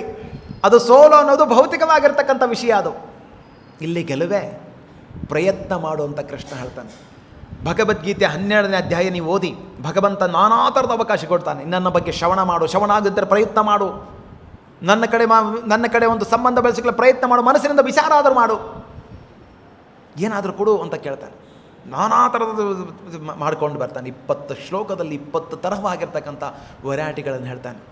ನನ್ನಲ್ಲಿ ಆಸಕ್ತಿ ಬೆಳೆಸ್ಕೊ, ನನ್ನ ಮನಸ್ಸಲ್ಲಿ ಚಿಂತೆ ಮಾಡು, ಇಲ್ಲ ಅಟ್ಲೀಸ್ಟ್ ನಿನ್ನ ಮನಸ್ಸಿನಲ್ಲಾದರೂ ಹರಿನಾಮ ಸಂಕೀರ್ತನೆಯನ್ನು ಮಾಡು, ಇಲ್ಲ ನನಗೋಸ್ಕರ ಕೊಟ್ಬಿಡು. ಅದಕ್ಕೆ ಪ್ರಾಣ ಕೊಡುವಾಗ ಎಲ್ರಿಗೂ ಆಗಲ್ಲ. ಅರ್ಥೇ ನಿನ್ನ ಹತ್ರ ದುಡ್ಡಿದೆ, ಸಮ್ ಪರ್ಸೆಂಟೇಜ್. ಭಾಗವತಂ ಭಗವದ್ಗೀತೆ ಪ್ರಕಾರ 50% ತ್ಯಾಗ ಮಾಡ್ಬೇಕಂತ ಹೇಳಿದರೆ ಗೃಹಸ್ಥನಾದವು. ಹಿಂಗೇನಂತ ನಾನು ಅನೌನ್ಸ್ ಮಾಡಿದ್ರೆ ನಾಳಿಂದ ಯಾರೂ ಬರೋದೇ ಇಲ್ಲ. ಸೊ 50% ಅಲ್ಲ, ಕಲಿಯುಗದಲ್ಲಿ ಸ್ವಲ್ಪ ಸೇಫ್ಟಿಗೋಸ್ಕರ ಬೇಕಾಗತ್ತೆ. ಅಲ್ಲಿ ನಾನು ನಿರ್ಧಾರ ಮಾಡಿದಂಥ ಪರ್ಸೆಂಟೇಜ್ ಇಲ್ಲ, ನನ್ನ ಹತ್ರ ಪ್ರಾಣನೇ ಇಲ್ಲ, ಅರ್ಥನೇ ಇಲ್ಲ. ಧಿಯಾ ತುಂಬ ಬುದ್ಧಿವಂತ ಇದೆ ನನ್ನಲ್ಲಿ, ಬುದ್ಧಿವಂತಿಕೆ ನನ್ನಲ್ಲಿದೆ. ವಾಲಂಟಿಯರ್ ಸರ್ವಿಸ್, ಎಷ್ಟೋ ಕನ್ಸ್ಟ್ರಕ್ಷನ್ ನಡಿಬೇಕಾಗಿದೆ, ಮಂದಿರ ನಿರ್ಮಾಣವಿದೆ, ಅದರಲ್ಲಿರ್ತಕ್ಕಂಥ ವಾಲಂಟಿಯರ್ ಸರ್ವಿಸ್ ಕೊಡ್ಬೋದು. ಇಲ್ಲ, ನನಗಿದನ್ನು ಮಾಡೋಕ್ಕಾಗಲ್ಲ. ವಾಚ, ನಾನು ಚೆನ್ನಾಗಿ ಮಾತಾಡ್ತೇನೆ. ಭಗವದ್ಗೀತೆ ಭಾಗವತಮಗಳು ಓದಿ ಮೇನ್ ಟೆಂಪಲ್ಗೆ ಹೋಗಿ ಸಾವಿರಾರು ಜನಗಳು ಬರ್ತಾಯಿದ್ದಾರೆ, ಬೋಧಿಸಿ. ನಾನೊಬ್ಬ ಅಯೋಗ್ಯನಾಗಿದ್ದೆ, ಪ್ರಭುಪಾದನನ್ನು ಇದು ಮಾಡಿದರು, ದಯವಿಟ್ಟು ನೀವು ಸ್ವೀಕಾರ ಮಾಡಿ, ಒಂದು ಹರಿನಾಮ ಸಂಕೀರ್ತನ ಮಾಡಿ, ಭೇಟಿ ಮಾಡಿ ಯಾರನ್ನಾದರೂ. ಇಲ್ಲ, ಭಗವದ್ಗೀತೆ ಕ್ಲಾಸ್ಗಳಿಗೆ ನಡೀತಾ ಇದೆ, ಬಂದು ಅಟೆಂಡ್ ಮಾಡಿ ಅಂತ ಹೇಳ್ಬೋದು, ಬೋಧನೆ ಮಾಡ್ಬೋದು. ಎಷ್ಟು ಭಗವಂತ ಸುಲಭ, ಎಷ್ಟು ಅವನು ಕೃಪಾಳು ಅಂತ ಹೇಳ್ಬೋದು. ಕೃಷ್ಣ ಎಂದರೆ ಕುಲಕೋಟಿಗಳು ಉದ್ಧಾರವಾಗಿ, ಭಗವಂತನಿಗೆ ಒಂದೇ ಒಂದು ಕೃಷ್ಣ ಅಂದರೆ ಸಾಕು. ಅವನು ಹೇಗಾದರೂ ಮಾಡಿ ಅವನ ಬಾಯಿಂದ ಮುಖಾರವಿಂದ ಒಂದು ಸಲ ಕೃಷ್ಣ ಅಂತ ಅನಿಸ್ಬೋದಲ್ವ? ಸಾಕಲ್ಲ, ಅವತ್ತು ಬೋಧನೆ ಮುಗಿದು ಹೋಯಿತು. ಪ್ರಯತ್ನ ಮಾಡೋದು, ಇನ್ನೊಬ್ಬರಿಗೆ ಬೋಧನೆ ಮಾಡೋದು, ಅರಿತಿರೋದುಕೊಂಡು ಹೇಳಿದ ತಕ್ಷಣವೇ ಅಯ್ಯೋ ನನ್ನ ಜ್ಞಾನ, ನಾನು ಮುಕ್ತನಾಗಬೇಕು, ಮತ್ತು ಇದು ಮುಕ್ತ ಆಗುತ್ತೆ, ಪಾಪ ಆಗಿ ಹೋಗ್ಬಿಡ್ಲಿ ಅನ್ನೋದು ಕೈ ಬಿಡಬಾರ್ದು. ಹಾಗೆ ಹೇಳಿದ್ರೆ ನಾಲೆಜ್ ಏನು ಕಡಿಮೆ ಆಗೋದಿಲ್ಲ, ಜ್ಞಾನ ಏನು ಕಡಿಮೆ ಆಗೋದಿಲ್ಲ, ಜ್ಞಾನ ಇನ್ನೂ ನಿಂತುಕರಿದೆ. ಹೇಗೆ ನದಿ ಹರಿತಾ ಹೋದರೆ ನೀರು ಕಡಿಮೆ ಆಗೋದಿಲ್ಲ, ಭಗವಂತ ಅದು ಕೊಡ್ತಾನೆ. ನಾನಾ ಥರದ ನದಿಗಳು ಹರಿತಾ ಇದೆ, ಗಂಗಾ, ತುಂಗಭದ್ರಾ, ಸರಸ್ವತಿ. ಅವನು ನೋಡಿ, ಟೇಸ್ಟ್ ನೋಡಿ, ಬೇರೆ ಬೇರೆ ಥರನೇ ಇರುತ್ತೆ. ಆದರೆ ಎಲ್ಲವೂ ಬಂದು ಸಮುದ್ರದಲ್ಲಿ ಸೇರಿದಾಗ ಎಲ್ಲ ಉಪ್ಪಾಗಿಬಿಡೋದು. ಹೇಗಿದೆ ನೋಡಿದೆ ಪ್ರಕೃತಿ ನಿಯಮ. ಸೊ ಅದಕ್ಕೆ ನಮ್ಮಲ್ಲಿ ಎಲ್ಲನೂ ಒಂದೇ ಗುಣಗಳಿರಬೇಕು. ಬೆಳೆಸ್ಕೊಳ್ಳೋದು ಪ್ರಯತ್ನ ಮಾಡಬೇಕು. ನಾವೆಲ್ಲನೂ ಭಗವಂತನ ಮಕ್ಕಳು ಅನ್ನೋದು ಬರಬೇಕು. ಯಾವಾಗ ಆ ಆಧ್ಯಾತ್ಮಿಕ ಜ್ಞಾನದಲ್ಲಿ ತೊಡಗಿದಾಗ, ಆ ಗುರು ಕೊಟ್ಟಿರ್ತಕ್ಕಂಥ ನೀತಿ ನಿಯಮಗಳಲ್ಲಿ ತೊಡಗಿದಾಗ. ಅದಕ್ಕೆ ಭಾಗವತಂ ಹೇಳುತ್ತೆ, ಶಮೋ ತಮಸ್ತಪಃ ಶೌಚಂ ಕ್ಷಾಂತಿನಾರ್ಜಮಂ ಏವಚ ಜ್ಞಾನಂ ವಿಜ್ಞಾನಮಾಸ್ತಿಕ್ಯಂ ಬ್ರಹ್ಮಕರ್ಮ ಸ್ವಭಾವಜಂ. ಬ್ರಾಹ್ಮಣನಾಗಿರ್ತಕ್ಕಂಥ ಗುಣಗಳು ಹೇಗಿರಬೇಕಂದ್ರೆ ಶಾಂತಿ ಸ್ವಭಾವ, ಆತ್ಮಸಂಯಮ, ತಪಸ್ಸು, ಸಹನೆ, ಪ್ರಾಮಾಣಿಕತೆ, ಜ್ಞಾನ, ವಿವೇಕ ಮತ್ತು ಆಸ್ತಿಕ ಅಂದರೆ ಧಾರ್ಮಿಕತೆ. ಆಸ್ತಿಕ ಅಂದರೆ ಧಾರ್ಮಿಕತೆ. ಈ ಸಹಜ ಗುಣಗಳಿಂದ ಬ್ರಾಹ್ಮಣರು ಕರ್ಮವನ್ನು ಮಾಡುತ್ತಾರೆ. ತುಂಬ ಶಾಂತಚಿತ್ತನಾಗಿರಬೇಕು. ನಾವು ಪಾದಯಾತ್ರೆ ಮಾಡಿ ಇನ್ನೊಂದು ಮನೆಗೆ ಹೋದರೆ ಹೋಗೋ ಸಾಧು ಸಮಯ ಇಲ್ವಾ ನಿನಗೆ ಅಂದರೆ ಸುಮ್ಮನೆ ಬರ್ತಾ ಇರಬೇಕು, ಮಾತಾಡಬಾರ್ದು. ಶಾಂತಿ, ಸಹನೆ, ಆತ್ಮಸಂಯಮ, ಅವಾಗಲೂ ಗೊತ್ತಾಗುತ್ತೆ ಅಹಂಕಾರ, ಗರ್ವ ನೀನೆ ಬಿಟ್ಟಿದೆಯಲ್ಲೋ ಅಂತ ಗೊತ್ತಾಗುತ್ತೆ. ಪಕ್ಕದ ಮನೆಗೆ ಹೋದರೂ ಬೈದು ಕಳಿಸ್ತಾರೆ, ಇನ್ನೊಂದು ಮನೆಗೆ ಹೋದರೆ ಸ್ವಾಗತ ಮಾಡ್ತಾರೆ. ಸೊ ಬೈದಾಗಲೂ ಕೂಡ ಅದೇ ರೀತಿ ಇರಬೇಕು. ಹೊಗಳಿ ಮನೆಗೆ ಕರೆದು ಸ್ವಲ್ಪ ಏನು ದಾನ ಧರ್ಮಗಳನ್ನು ಕೊಟ್ಟಾಗಲೂ ಕೂಡ ಅದೇ ರೀತಿ ಇರಬೇಕು. ಇದು ಅಭ್ಯಾಸ. ಅದಕ್ಕೆ ಇನ್ನೊಬ್ಬರು ಭಕ್ತರ ಜೊತೆ ಮನೆಯಲ್ಲಿ ಕುತ್ಕೊಂಡು ಜಪ ಮಾಡೋದಲ್ಲ, ಭಕ್ತರ ಮಧ್ಯದಲ್ಲಿ ಮಾಡಬೇಕು. ಒಬ್ಬರಿಂದ 3 ಜನ ಜಾಸ್ತಿ ಆದಾಗ ಮಾತುಗಳು ಬರೋದು ಸಹಜಕ. ಆ ಮಾತುಗಳನ್ನು ಹಿಂಗೆ ಕೇಳಿ ಹೀಗೆ ಬಿಟ್ಬಿಡ್ಬೇಕು, ಜಾಸ್ತಿ ಹಚ್ಕೋಬಾರ್ದು. ಏನು ಬೇಕಾಗಿದೋ ಅದನ್ನು ಮಾತ್ರ ಸ್ವೀಕಾರ ಮಾಡಬೇಕು. ಅಯ್ಯೋ ಇವ ಮಂದಿರಕ್ಕೆ ಹೋದರೆ ನಾನಾ ಥರದ್ದು ಏನೇನೋ ಮಾತಾಡ್ತಾರೆ, ಅದು ಮಾತಾಡ್ತಾರೆ. ಯಾಕೆ ನೀನು ಅದನ್ನು ಕೇಳ್ತಾ ಇದೆಯಾ, ನಿನಗೆ ಅದು ಕೇಳಿಸ್ತಾ ಇದೆ ಅಷ್ಟೇ. ಅದನ್ನು ಕೇಳಿಸ್ಕೊಳ್ದೇ ಇದ್ದಿದ್ದೇ ಆಗಿದ್ದರೆ ಅದಕ್ಕೆ ಏನು ಬೇಕೋ ಅದನ್ನು ನಾನು ತೊಗೊಳ್ಬೇಕು. ಆದರೆ ಅಂತಿಮವಾಗಿರ್ತಕ್ಕಂಥ ನಾವೆಲ್ಲರೂ ಸೇರಿ ಏನು ಮಾಡಬೇಕು, ಈ ಭಗವಂತನ ನಾಮಸ್ಮರಣೆ, ಭಗವಂತನ ಕೀರ್ತನೆಯಲ್ಲಿ ಅಂಥ ಒಳ್ಳೆಯ ಸಂಘವನ್ನು ಮಾಡಬೇಕು. ಅಂಥ ಭೌತಿಕ ವಿಷಯಗಳನ್ನು ನಾವು ಮಾತಾಡಬಾರ್ದು. ಎಲ್ಲರೂ ತಿರಸ್ಕಾರ ಮಾಡಲಿಕ್ಕೆ ಪ್ರಾರಂಭ ಮಾಡ್ತಾರೆ. ಯಾಕೆ ಕೆಲವೊಬ್ಬರು ಇನ್ನೊಬ್ಬರ ಜೊತೆ ಸೇರೋದಲ್ಲಿ ಯಾಕೆ ಮುಂದೋಡಿ ಹೋಗ್ತಾರೆ ಅಂದರೆ, ಯಾಕೆಂದರೆ ನಮ್ಮ ಮನೋಭಾವನೆ ಆ ರೀತಿ ಇದೆ. ಭೌತಿಕವಾಗಿರ್ತಕ್ಕಂಥ ವಿಷಯಗಳನ್ನ ಕುರಿತು ಇನ್ನೂ ಮೆಡಿಟೇಟ್ ಮಾಡ್ತಾಯಿದ್ದೆ. ಸೊ ಅವಾಗ ಯಾರು ನಮ್ಮ ಜೊತೆ ಸೇರೋದಿಲ್ಲ. ಅದಕ್ಕೆ ಶೃಂಗಿಯಾಗಿರ್ತಕ್ಕಂಥವರು ಅಂಥ ಅಜ್ಞಾನಿಗೆ ಜೊತೆ ಬೆರೀತಾ ಇದ್ದ. ಅಂಥ ಅಜ್ಞಾನ ಜೊತೆಗಳು ನಾನು ಬೆರಿಬಾರ್ದು. ಅಂಥ ಒಳ್ಳೆಯ ಗುಣಗಳು ನಮಗೆ ಬರಲಿಕ್ಕೆ ತುಂಬ ಕಠಿಣ ಆಗುತ್ತೆ, ತುಂಬ ಸಮಯ ಹಿಡಿಯುತ್ತೆ. ಆದ್ದರಿಂದ ಅದಕ್ಕಾಗಿ ಇವೆಲ್ಲ ಯಾಕೆ ಅಂತ ಹೇಳಿದ್ರೆ 15ನೇ ಅಧ್ಯಾಯದಲ್ಲಿ ಒಂದು ಭಗವಂತ 5 ಶ್ಲೋಕದವರೆಗೂ ಹೃದಯ ದೌರ್ಬಲ್ಯದ ಬಗ್ಗೆ ಹೇಳ್ತಾನೆ. ಹೃದಯ ದೌರ್ಬಲ್ಯ ಅಂತ ಹೇಳಿದ್ರೆ 2 ರೀತಿಯಿಂದ ಹೃದಯ ದೌರ್ಬಲ್ಯ ಇದೆ. ಒಂದು ಹೃದಯ ದೌರ್ಬಲ್ಯ ಅಂದರೆ ಭೌತಿಕ ಒಂದು ಪ್ರಕೃತಿ ಮೇಲೆ ದಬ್ಬಾಳಿಕೆ ನಡೆಸೋದು, ಅಂದರೆ ಯಜಮಾನಿಕೆ ನಡೆಸೋದು.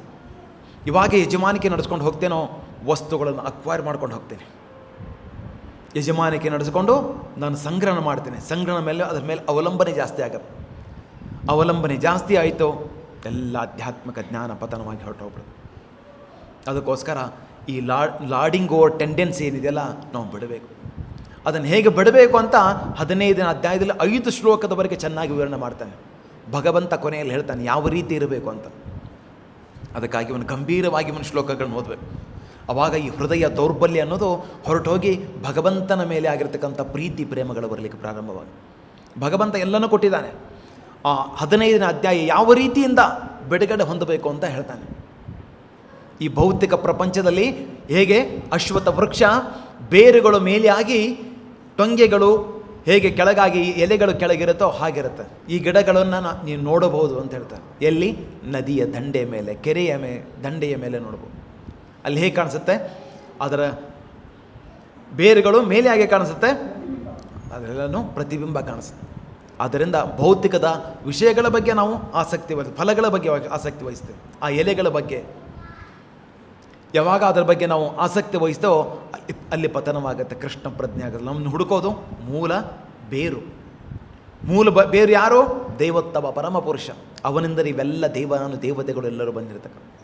ಸೊ ಅದಕ್ಕಾಗಿ ಎಲ್ಲಿ ನಮ್ಮದು ಫೋಕಸ್ ಆಗಿರಬೇಕು, ಹೇಗೆ ನಮ್ಮದು ಜೀವನವನ್ನು ನಡೆಸಬೇಕಂತ ಶಾಸ್ತ್ರ ನಮಗೆ ಹೇಳುತ್ತೆ. ಅಂಥ ಹೃದಯ ದೌರ್ಬಲ್ಯವನ್ನು ನಾವು ಅಲ್ಲಿ ಓದಿದಾಗ ನಾವು ನೇರವಾಗಿ ಕೃಷ್ಣ ಕೊಡ್ತಾನೆ. ಎಲ್ಲೆಲ್ಲಿ ನ್ಯೂನ್ಯತೆಗಳಿದೆ, ಎಲ್ಲಿ ಶತ್ರುಗಳಿದ್ದಾರೆ, ಎಲ್ಲಿ ಅಡಗಿದ್ದಾರೆ ಅವರು, ಇದೆಲ್ಲ ಭಗವದ್ಗೀತೆ ನಮಗೆ ಮಾರ್ಗದರ್ಶನ ಕೊಡೋದು. ಆದರೆ ಭಗವದ್ಗೀತೆ ನೇರವಾಗಿ ಅರ್ಥ ಮಾಡ್ಕೊಳ್ಳೋಕ್ಕಾಗೋದಿಲ್ಲ. ಆದರೆ ಜಪ ಮಾಡ್ತಾ ಮಾಡ್ತಾ ಮಾಡ್ತಾ ಮಾಡ್ತಾ ನಾವು ಓದ್ತಾ ಹೋದ ಹಾಗೆ ಪ್ರಭುಪಾದ ಚಿಕ್ಕ ಪುಸ್ತಕಗಳು ತುಂಬ ಅವೆಲ್ಲ ಬುನಾದಿಗಳಿದ್ದ ಹಾಗೆ ನಮಗೆ. ಅದನ್ನು ಯಾರು ಚೆನ್ನಾಗಿ ಓದ್ತಾರೋ ಇವೆಲ್ಲನೂ ಹೃದಯ ದೌರ್ಬಲ್ಯಗಳು ತಾನೇ ಹೊರಟೋಗೋದು. ಹಾಗಾದರೆ ಹೇಗೆ ನಿರ್ವಹಿಸಬೇಕು, ಹೇಗೆ ಜೀವನ ಮಾಡಬೇಕು, ಪ್ರತಿಯೊಬ್ಬರೂ ಕೂಡ ಮಾರ್ಗದರ್ಶಕರಾಗ್ತೀರಿ. ಅಷ್ಟು ನೇರವಾಗಿದೆ ಭಗವದ್ಗೀತೆ. ಒಂದು ಬಾರಿ ಚೆನ್ನಾಗಿ ಭಗವದ್ಗೀತೆ ಓದಿದರೆ ಎದುರುಗಡೆ ಇರತಕ್ಕಂಥವರು ಸಾಧು ಹೌದು ಅಂತ ಗೊತ್ತಿಡಿಬೋದು. ಅದೇ ಯಾವ ರೀತಿ ನಾವು ಓದ್ತೇವೋ ಅದರ ಮೇಲೆ ನಮ್ಮ ಅವಲಂಬನೆ.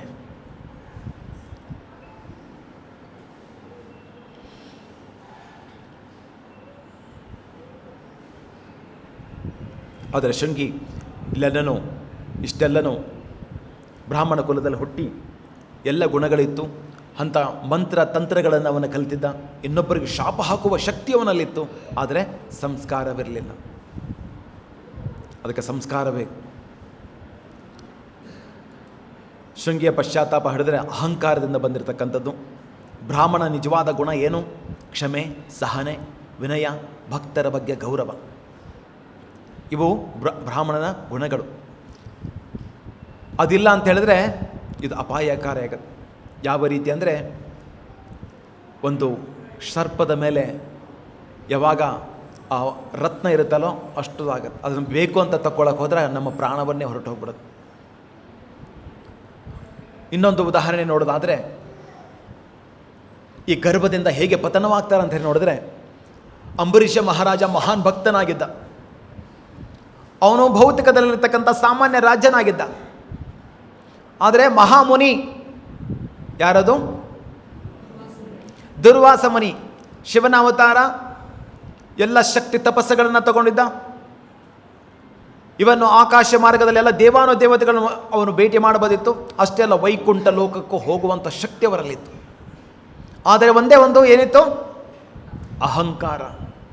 ನಾನು ಮಹಾತಪಸ್ವಿ, ನಾನು ಇಡೀ ಪ್ರಪಂಚವನ್ನೇ ಕೂಡ ನಾನು ನಡಗಿಸ್ಬೋದು, ಏನಾದರೂ ನಾನು ಮಾಡುವಂಥ ಶಕ್ತಿ ನನಗೆ ಹೊಂದಿದೆ. ಈ ಸಾಮಾನ್ಯವಾಗಿರ್ತಕ್ಕಂಥ ಒಂದು ಕೀಟ ಇದು. ಭೌತಿಕ ಪ್ರಪಂಚದಲ್ಲಿ ಒಬ್ಬ ರಾಜ್ಯ. ಎಷ್ಟು ಇವನು ಹೆಸರು ಕೀರ್ತಿ ಎಲ್ಲವೂ ಮುಗಿಲೆತ್ತರಕ್ಕೆ ಹೋಗಿದೆ. ಊರ್ಧ್ವ ಲೋಕದಲ್ಲೂ ಹೆಸರಿತ್ತು ಅಂಬರೀಷ ಮಹಾರಾಜನ ಕತೆ. ಸೊ ಅದಕ್ಕೋಸ್ಕರ ಅವನೇನು ಮಾಡ್ತಾನೆ, ಇವನಿಗೊಂದು ತಕ್ಕ ಪಾಠ ಕಲಿಸ್ಬೇಕು ಅಂತ ಬರ್ತಾನೆ. ಆದರೆ ಕೊನೆಗೇನಾಗುತ್ತೆ? ಆ ಸುದರ್ಶನ್ ಚಕ್ರವನ್ನು ಬೆನ್ನಟ್ಟುತ್ತೆ. ಅದಕ್ಕೆ ಶುದ್ಧವಾಗಿದ್ದರೆ ನನ್ನ ರಕ್ಷಣೆಗೋಸ್ಕರ ಆ ಜಡ್ ಸೆಕ್ಯೂರಿಟಿ, ಈ ಸೆಕ್ಯೂರಿಟಿ ತೋರಿಸ್ಕೊಳ್ಳೋದು ಬೇಕಾಗಿಲ್ಲ. ನಮ್ಮ ಸೆಕ್ಯೂರಿಟಿ ಏನಿದ್ರು ಆ ದೈವೋತ್ತಮ ಪರಮಪುರುಷನ ಮೇಲೆ ಎಷ್ಟು ಪರ್ಸೆಂಟೇಜ್ ನಾನು ಅವಲಂಬನ ಆಗಿದ್ದೇನೋ, ಎಷ್ಟು ನಾನು ಬೌನ್ಸರ್ ಇಟ್ಟುಕೊಂಡಿದ್ದೀನಿ, ಹೇಗೆ ಆಗಿದ್ದೀನಿ, ಎಷ್ಟು ನಾನು ತೋರಿಸ್ಕೊಳ್ಳೋದೇನು ಬೇಕಾಗಿಲ್ಲ. ನನ್ನ ನಿಜವಾದ ಶಕ್ತಿ ಅಂದರೆ ಭಕ್ತಿಯಲ್ಲಿರೋದು. ಅಂಬರೀಷ ಮಹಾರಾಜ ಏನು ಮಾಡ್ತಾನೆ? ನಿಂತಲ್ಲೇ ನಿಂತ್ಕೊಂಡು ಹರಿನಾಮ ಸ್ಮರಣೆ ಮಾಡ್ತಾನೆ. ಅವನಿಗೆ ಯಾವ ವಿರೋಧ ಮಾಡಲಿ. ಕ್ಷತ್ರಿಯ, ಅವನಲ್ಲಿ ಖಡ್ಗ ಇತ್ತು. ಕೇವಲ ಅವನು ಪ್ರಾರ್ಥನೆ ಮಾಡಿದರೆ ಸಾಕಾಗಿತ್ತು, ಭಗವಂತ ಅವನ ಸಂಹಾರ ಮಾಡಬೇಕು, ಬುದ್ಧಿ ಅಲ್ಲೇ ಕಲಿಸ್ಬೇಕಾಗಿತ್ತು. ಆದರೆ ವಿನಯತೆ,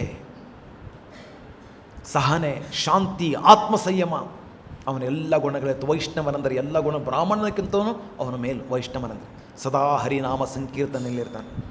ಸದಾ ನೇರವಾಗಿ ಹೇಗೆ ನೆಟ್ವರ್ಕ್ ಮೊಬೈಲ್ ಕನೆಕ್ಟ್ ಇರುತ್ತೋ ಹಾಗೆ ಅವನಿಗೆ ನೇರವಾಗಿ ಕನೆಕ್ಟ್ ಇರುತ್ತೆ.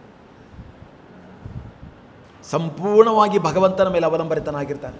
ಯಾವ ಭೌತಿಕ ವಿಷಯಗಳಲ್ಲೂ ಅವನು ಆಸಕ್ತಿ ವಹಿಸೋದಿಲ್ಲ, ಅವನಿಗದು ಬೇಕಾಗಿಯೇ ಇಲ್ಲ. ಹೇಗೆ ಜನಕ ಮಹಾರಾಜ, ಅಸಿತ, ವ್ಯಾಸಲ, ದೇವ ಅಂತ ಹೇಗೆ ಅರ್ಜುನ ಮಹಾರಾಜ ಹೇಳ್ತಾ ಇದ್ದಾನಲ್ಲೋ, ಹಾಗೆ ಜನಕ ಮಹಾರಾಜನ ಒಂದು ಆಸ್ಥಾನದಲ್ಲಿ ಊರ್ಧ್ವಲೋಕದ ದೇವತೆಗಳು ಬಂದು ಅಲ್ಲಿ ನೃತ್ಯ ಮಾಡ್ತಾ ಇದ್ದರು. ಅಷ್ಟು ಧಾರ್ಮಿಕನಾಗಿದ್ದ. ಆದರೂ ಕೂಡ ಅಂಥ ರಂಬೆ ಊರ್ವಶಿಗೆ ಮೇನಕ್ಕೆ ಬಂದರೂ ಕೂಡ ಜನಕ ಮಹಾರಾಜ ತಿರುಗೂ ಕೂಡ ನೋಡ್ತಾ ಇರಲಿಲ್ಲ. ಎಲ್ಲ ಇಲ್ಲದಾಗ ತ್ಯಾಗ ಮಾಡೋದು ತುಂಬ ಸುಲಭ, ಆದರೆ ಎಲ್ಲ ಇದ್ದರೂ, ಶ್ರೀಮಂತಿಕೆ ಇದ್ದರೂ ಕೂಡ ಅದನ್ನು ತ್ಯಾಗ ಮಾಡೋದು ನಿಜವಾದ ತ್ಯಾಗ. ಅದಕ್ಕೆ ಜನಕ, ಅಸಿತ, ವ್ಯಾಸಲ ಅಂತ ಅಲ್ಲಿ ಹೇಳಿರೋದು. ಯಾಕಂದರೆ ಜನಕ ಮಹಾರಾಜನಲ್ಲಿ ರಂಬೆ, ಊರ್ವಶಿ, ಮೇನಕೆ, ಊರ್ಧ್ವ ದೇವತೆಗಳು ಅವನ ಆಸ್ಥಾನಕ್ಕೆ ಬಂದು ಹೋಗ್ತಾಯಿದ್ರು. ಅದಕ್ಕೆ ಡಿಟ್ಯಾಚ್ ಆಗಿರಬೇಕು ಈ ಪ್ರಪಂಚದಲ್ಲಿ. ನಮಗೆ ವಯಸ್ಸು ಹೇಗೆ ಆಗ್ತಾ ಹೋಗುತ್ತೋ ಈ ಸಂಸ್ಕಾರಗಳು ಮೈಗೂಡಿರಬೇಕು. ಅಂದಾಗ ಮಾತ್ರ ಅಂತ್ಯಕಾಲೇ ನಾರಾಯಣ ಸ್ಮೃತಿ. ನಾವೆಲ್ಲಿರ್ತೀವೋ, ನಾವೆಲ್ಲಿ ಹೋಗ್ತೀವೋ ಅಲ್ಲಿ ಶಾಂತಿ, ಸಹನೆ, ನೆಮ್ಮದಿ ಇರುತ್ತೆ. ಶಾಂತಿ, ಸಹನೆ, ನೆಮ್ಮದಿ ನಮ್ಮ ಒಂದು ಗೂಡಿನಲ್ಲಿರ್ತಕ್ಕಂಥ ಔಷಧಿಯಲ್ಲಿ ಇಲ್ಲ. ಯಾವುದನ್ನು ಅರಿದುಕೊಂಡು ಮುಖಕ್ಕೆ ಹಚ್ಚಿದರೆ ಸೌಂದರ್ಯ ಬರುತ್ತಂತ ಹೇಳೋಕ್ಕಾಗೋದಿಲ್ಲ. ಅದೆಲ್ಲ ಸೌಂದರ್ಯ ಇರೋದು ಆತ್ಮದಲ್ಲಿದೆ. ಶುದ್ಧವಾಗಿರ್ತಕ್ಕಂಥ ಆತ್ಮವನ್ನು ಹೊಂದಿದಾಗಿದ್ದರೆ ಎಲ್ಲ ನವಯೌವನ, ತೇಜಸ್ಸು, ಆಯುಸ್ಸು ಎಲ್ಲವೂ ತನ್ನಿಂತಾನೆ ಹೊರಹೊಮ್ಮುತ್ತೆ. ಬೇರೆ ಎಲ್ಲೋ ಅವಲಂಬಿತನಾಗಬೇಕಲ್ಲ, ಎಲ್ಲವೂ ನಮ್ಮಲ್ಲಿದೆ. ನಮ್ಮಲ್ಲೇನು ಬೇಕು? ಒಂದು ವಿನಯತೆ, ಆತ್ಮ ಸಂಯಮ, ಮನುಷ್ಯತ್ವ ಬೇಕಾಗಿದೆ. ಆ ಮನುಷ್ಯತ್ವದ ಬಗ್ಗೆ ಇಲ್ಲಿ ಮಾತಾಡ್ತಾ ಇದ್ದಾರೆ. ಆ ಒಂದು ಬ್ರಾಹ್ಮಣ ಕುಲಕ್ಕೋಸ್ಕರ ಅವನು ಒಂದೇ ಒಂದು ಶೃಂಗಿ ಅವನ ತನ್ನ ಶಕ್ತಿ ತಪಸ್ಸಿಯನ್ನು ತೋರಿಸಿದ್ದಕ್ಕಾಗಿ ಅವನೇನು ಮಾಡ್ತಾನೆ, ಇಡೀ ಬ್ರಾಹ್ಮಣ ಕುಲವೇ ಆ ಶಾಪ ಕೊಡುವಂಥ ಶಕ್ತಿಯನ್ನು ಕಳ್ಕೊಂಡು ಹೋಗೋದು. ಸೊ ಅದಕ್ಕೋಸ್ಕರ ನಾವು ಮಾಡಿರ್ತಕ್ಕಂಥದ್ದು ಒಂದೇ ಒಂದು ತಪ್ಪು ಇಡೀ ಮನುಕುಲಕ್ಕೆ ಒಂದು ಹೊಡೆತ ಬೀಳುತ್ತೆ. ಹೇಗಂತ ಹೇಳಿದ್ರೆ ಪ್ರಭುಪಾದ ಹೇಳ್ತಾರೆ, ಇಡೀ ಜಗತ್ತು ಇವತ್ತು ನೋವು ಪಡ್ತಾ ಇದೆ, ಕಾರಣ ಭಾರತೀಯರು ಅಂತ ಕರೆ. ಯಾಕೆ ಗೊತ್ತಾ? ನಾವೆಲ್ಲರೂ ಭಾರತೀಯರು ಭಗವಂತನ ಮೇಲೆ ಸಂಪೂರ್ಣವಾಗಿ ಅವಲಂಬಿತರಾಗಬೇಕಾಗಿದೆ. ನಮ್ಮಲ್ಲಿರತಕ್ಕಂಥ ಒಂದು ದೊಡ್ಡ ಜವಾಬ್ದಾರಿ ಇದೆ ನಮಗೆ. ಆ ಜವಾಬ್ದಾರಿಯನ್ನು ನಾವು ನಿರ್ವಹಿಸ್ತಾ ಇಲ್ಲ. ಅದಕ್ಕೋಸ್ಕರ ಇಡೀ ಜಗತ್ತು ಇವತ್ತು ಸಫರ್ ಆಗ್ತಿದೆ ಅಂತ ಹೇಳ್ತಾರೆ. ಭಾರತೀಯರು ಅಂದರೆ ಬ್ರಾಹ್ಮಣರಿದ್ದ ಹಾಗೆ. ಕೇಂದ್ರ ಬಿಂದು ಇದು ಭಾರತ. ಇದನ್ನೆಲ್ಲರೂ ನಾಶ ಮಾಡಬೇಕಂತಿದ್ದಾರೆ. ಅವ್ರಿಗೆ ಗೊತ್ತಿಲ್ಲ ಮೂರ್ಖರಿಗೆ ಇದೆಲ್ಲಷ್ಟು ನಾಶ ಆಗುತ್ತೋ ಇಡೀ ಪ್ರಪಂಚನೇ ನಾಶ ಆಗುತ್ತೆ. ಅವ್ರು ಯಾರು ಇದಕ್ಕೆ ಕೈ ಹಾಕ್ತಾರೋ ಎಲ್ಲರೂ ನಾಶ ಆಗ್ತಾರೆ. ಯಾಕೆಂದರೆ ಇಲ್ಲೆಲ್ಲರೂ ಧಾರ್ಮಿಕವಾಗಿರ್ತಕ್ಕಂಥ ವ್ಯಕ್ತಿ. ಪ್ರತಿಯೊಬ್ಬರು ಮನೆಯಲ್ಲೇ ನೋಡಿ ಗಂಟೆ ಬಾರಿಸ್ತಾ ಇರುತ್ತೆ. ಪ್ರತಿಯೊಬ್ಬ ಕಟಕನ ಮನೆಯಲ್ಲೇ ನೋಡಿ ಒಂದು ಹೂವು ಭಗವಂತನ ಬಗ್ಗೆ ಹಾಕ್ತಾರೆ. ಇಷ್ಟು ಧಾರ್ಮಿಕರು. ಯಾರಾದರೂ ಒಬ್ಬರು ಒಂದು ಸುಹೃದಯದಿಂದ ಇರ್ತಾರೆ. ಇಡೀ ಮನೆತನದಲ್ಲಿ ಒಂದು ಗುಂಡಾಗಿರಿಗೇರಿ ಏನಾದರೂ ಇರ್ಬೋದು, ಆದರೆ ಒಬ್ಬರಾದರೂ ಒಂದು ಮೃದು ಹೃದಯ ಇದ್ದೇ ಇರೋದು. ಸೊ ಅದಕ್ಕೋಸ್ಕರ ನಾವು ಪ್ರತಿಯೊಬ್ಬರಿಗೂ ಕೂಡ ಭಕ್ತರಲ್ವೋ ಭಕ್ತರಲ್ಲದಿದ್ದರೂ ಕೂಡ ಒಂದು ಗೌರವ ಮನೋಭಾವನೆ, ವಿನಯತೆಯನ್ನು ಬೆಳೆಸ್ಕೊಳ್ಬೇಕು. ಆ ವಿನಯತೆ, ಆ ಒಂದು ಎಲ್ಲ ತಪಶಕ್ತಿನೂ ಇತ್ತು ಅವನಿಗೆ. ದುರ್ವಾಸ ಮನೆಗೆ ಏನಿಲ್ಲ, ಎಲ್ಲವೂ ತಪಶಕ್ತಿ, ಎಲ್ಲನೂ ಗೊತ್ತಿತ್ತು. ಆಕಾಶ ಮಾರ್ಗದಲ್ಲಿ ಹೋಗುವಂಥದ್ದು ಗೊತ್ತಿತ್ತು. ಇಡೀ ಪ್ರಪಂಚದಲ್ಲಿ ಏನಾದರೂ ತೋಡೋದನ್ನ ಆ ಮುನಿ, ಆ ಯೋಗಿ ತಗೊಳ್ಳುವಂಥ ಶಕ್ತಿ ಅವನಲ್ಲಿತ್ತು. ಆದರೆ ವಿನಯತೆ ಒಂದೆಲ್ಲ ಗರ್ವ ಮತ್ತು ಅಹಂಕಾರಗಳಿತ್ತು. ಭಕ್ತರ ಮುಂದೆ ಹೇಗೆ ನಾಶ ಆಗ್ತಾರೆ ಅಂತಂದು ಹೇಳಿದ್ರೆ ಇಡೀ ಎಲ್ಲವನ್ನೂ ಅಡ್ಡಾಡಿ ಹೋಗ್ತಾರೆ. ಮೊದಲು ದೇವಾನುದೇವತೆಗಳಿಗೆ ಮೊದಲು ಬ್ರಹ್ಮನ ಜೊತೆ ಹೋಗ್ತಾನೆ. ಬ್ರಹ್ಮ ಹೇಳ್ತಾನೆ, ಕೈ ಎತ್ತಾನೆ, ಮೊದಲು ಹೋಗಿ ಶಿವನ ಕಡೆ ಹೋಗು. ಶಿವನ ಕಡೆ ಹೋಗ್ತಾರೆ. ಶಿವನ್ ಹೇಳ್ತಾನೆ, ನನ್ನ ಕಡೆಯಿಂದ ಆಗೋದಿಲ್ಲ, ಏನಾದರೂ ಇದ್ದರೆ ವಿಷ್ಣು ಕಡೆ ಹೋಗೋದು. ವಿಷ್ಣು ಹೇಳ್ತಾನೆ, ದುರ್ವಾಸ ನೀನೇನೋ ತಪ್ಪು ತಿಳ್ಕೊಂಡ್ಬಿಟ್ಟಿದ್ದೆ, ನಾನು ಯಾರು ಗುಡಿ ಗುಂಡಾರದಲ್ಲಿಲ್ಲ, ಎಲ್ಲೂ ಇಲ್ಲ, ನಾನು ಎಲ್ಲರೂ ಭಕ್ತರದಲ್ಲಿದ್ದೇನೆ. ಎಲ್ಲಿ ನನ್ನ ಭಕ್ತ ಸದಾ ನನ್ನ ನಾಮಸ್ಮರಣೆ ಮಾಡ್ತಾನೋ ಅವನ ಹೃದಯದಲ್ಲಿ ನಾನು ಪ್ರತಿಷ್ಠನಾಗ್ತಾನೆ. ನೀನು ಎಲ್ಲಿ ಅಪರಾಧ ಮಾಡಿದೆಯೋ ಅವನುಗಳಿಗೆ ನೀನು ಹೋಗಿ ಪಾದ ಹಿಡಿದು ನೀನು ಕೇಳು, ಅವಾಗ ಮಾತ್ರ ಸುದರ್ಶನಕ್ಕೆ. ನನ್ನ ಅಂಡರ್ಲಿಲ್ಲ ಅದು ಶಸ್ತ್ರನ ಕೂಡ ಹೊರಟೋಗ. ಭಕ್ತರ ವಶದಲ್ಲಿದೆ. ಭಗವಂತ ಎಲ್ಲಿ ನಾಮಸ್ಮರಣೆ ಮಾಡ್ತಾನೋ ಭಗವಂತ ಅಲ್ಲಿ ಉದ್ಭವ ಆಗ್ತಾನೆ. ಅದು ಪ್ರೀತಿ, ಪ್ರೇಮ, ಈ ಕಾಮ ಕ್ರೋಧವನ್ನು ತೆಗೆಯಲಿಕ್ಕೆ ಪ್ರಯತ್ನ ಮಾಡಬೇಕು. ಅದೇ ಅಂತಿಮ ಅಲ್ಲ, ಅದು ತುಚ್ಛವಾದದ್ದು. ಕೃಷ್ಣ ಭಗವದ್ಗೀತೆ ಧರ್ಮ ವಿರುದ್ಧವಲ್ಲದ ಕಾಮ ನಾನು ಅಂತ ಹೇಳ್ತಾನೆ. ಅಹಂ ಬೀಜ ಪ್ರದಪ್ಪಿತಃ, ನಾನು ಬೀಜ ಪ್ರದಾನ ಮಾಡುವ ತಂದೆ ನಾನು ಅಂತ ಹೇಳ್ತಾನೆ. ಈಗ ನೀವು ಚೆನ್ನಾಗಿ ಜಪ ಮಾಡ್ತಾ ತಗೊಳ್ತಾ ಹೋದಾಗ ಮೋಹ ಆಕರ್ಷಣೆಗಳಿರ್ಬೋದು, ಸರ್ವೇ ಸಾಮಾನ್ಯ ಎಲ್ಲರಿಗೂ. ಅದು ಗೊತ್ತಾಗಬೇಕು, ಇದು ಅಜ್ಞಾನದಿಂದ ಬಂದಿರತಕ್ಕಂಥದ್ದು. ಯಾರಾದರೂ ನಿಮಗೆ ಮುಳ್ಳು ನಟ್ಟಿದರೆ, ಆಹಾ ಮುಳ್ಳು ನಟ್ಟಿದೆ ನನಗೆ ಆನಂದ ಆಗ್ತಿದೆ ಮಲಗ್ತೀರಾ? ಯಾರಾದರೂ ಇದ್ದೀರಾ? ಅಂಥ ಬುದ್ಧಿವಂತರು ಯಾರಾದರೂ ಇದ್ದೀರಾ? ನನಗಂತೂ ತಡ್ಕೊಳಕ್ಕಾಗಲ್ಲ. ಆ ಮುಳ್ಳು ತೆಗಿಯೋವರೆಗೂ ಗೊತ್ತಾಗಲ್ಲ. ಅದಕ್ಕೆ ಕಾಮ, ಕ್ರೋಧ, ಲೋಭ, ಮೋಹ, ಮದ ಮಾತ್ಸರ್ಯಗಳು ಇದು ಮುಳ್ಳಿದು, ಎಂಜಾಯ್ ಅಲ್ಲ. ಪಾಪಕ್ಕೆ ಕರ್ಕೊಂಡು ಹೋಗುವಂತಹ ಈ 6 ಕಲ್ಲುಗಳಿದು. ಇವನ್ನು ಪಾಲಿಷ್ ಮಾಡಿ, ಮನಸ್ಸು, ಬುದ್ಧಿ, ಅಹಂಕಾರ, ಈ 3 ಪಾಲಿಷ್ ಮಾಡಲಿಕ್ಕೋಸ್ಕರ ಭಗವಂತ ಈ ಮನುಷ್ಯ ಶರೀರವನ್ನು ಕೊಟ್ಟಿದ್ದಾನೆ. ಅಂಥ ಅಹಂಕಾರಕ್ಕೋಸ್ಕರ ಆ ದುರ್ವಾಸ ಮುನಿ ಕೈಯಲ್ಲಿ ಕೊಟ್ಟ. ಕೊನೆಗೇನಾಯಿತು?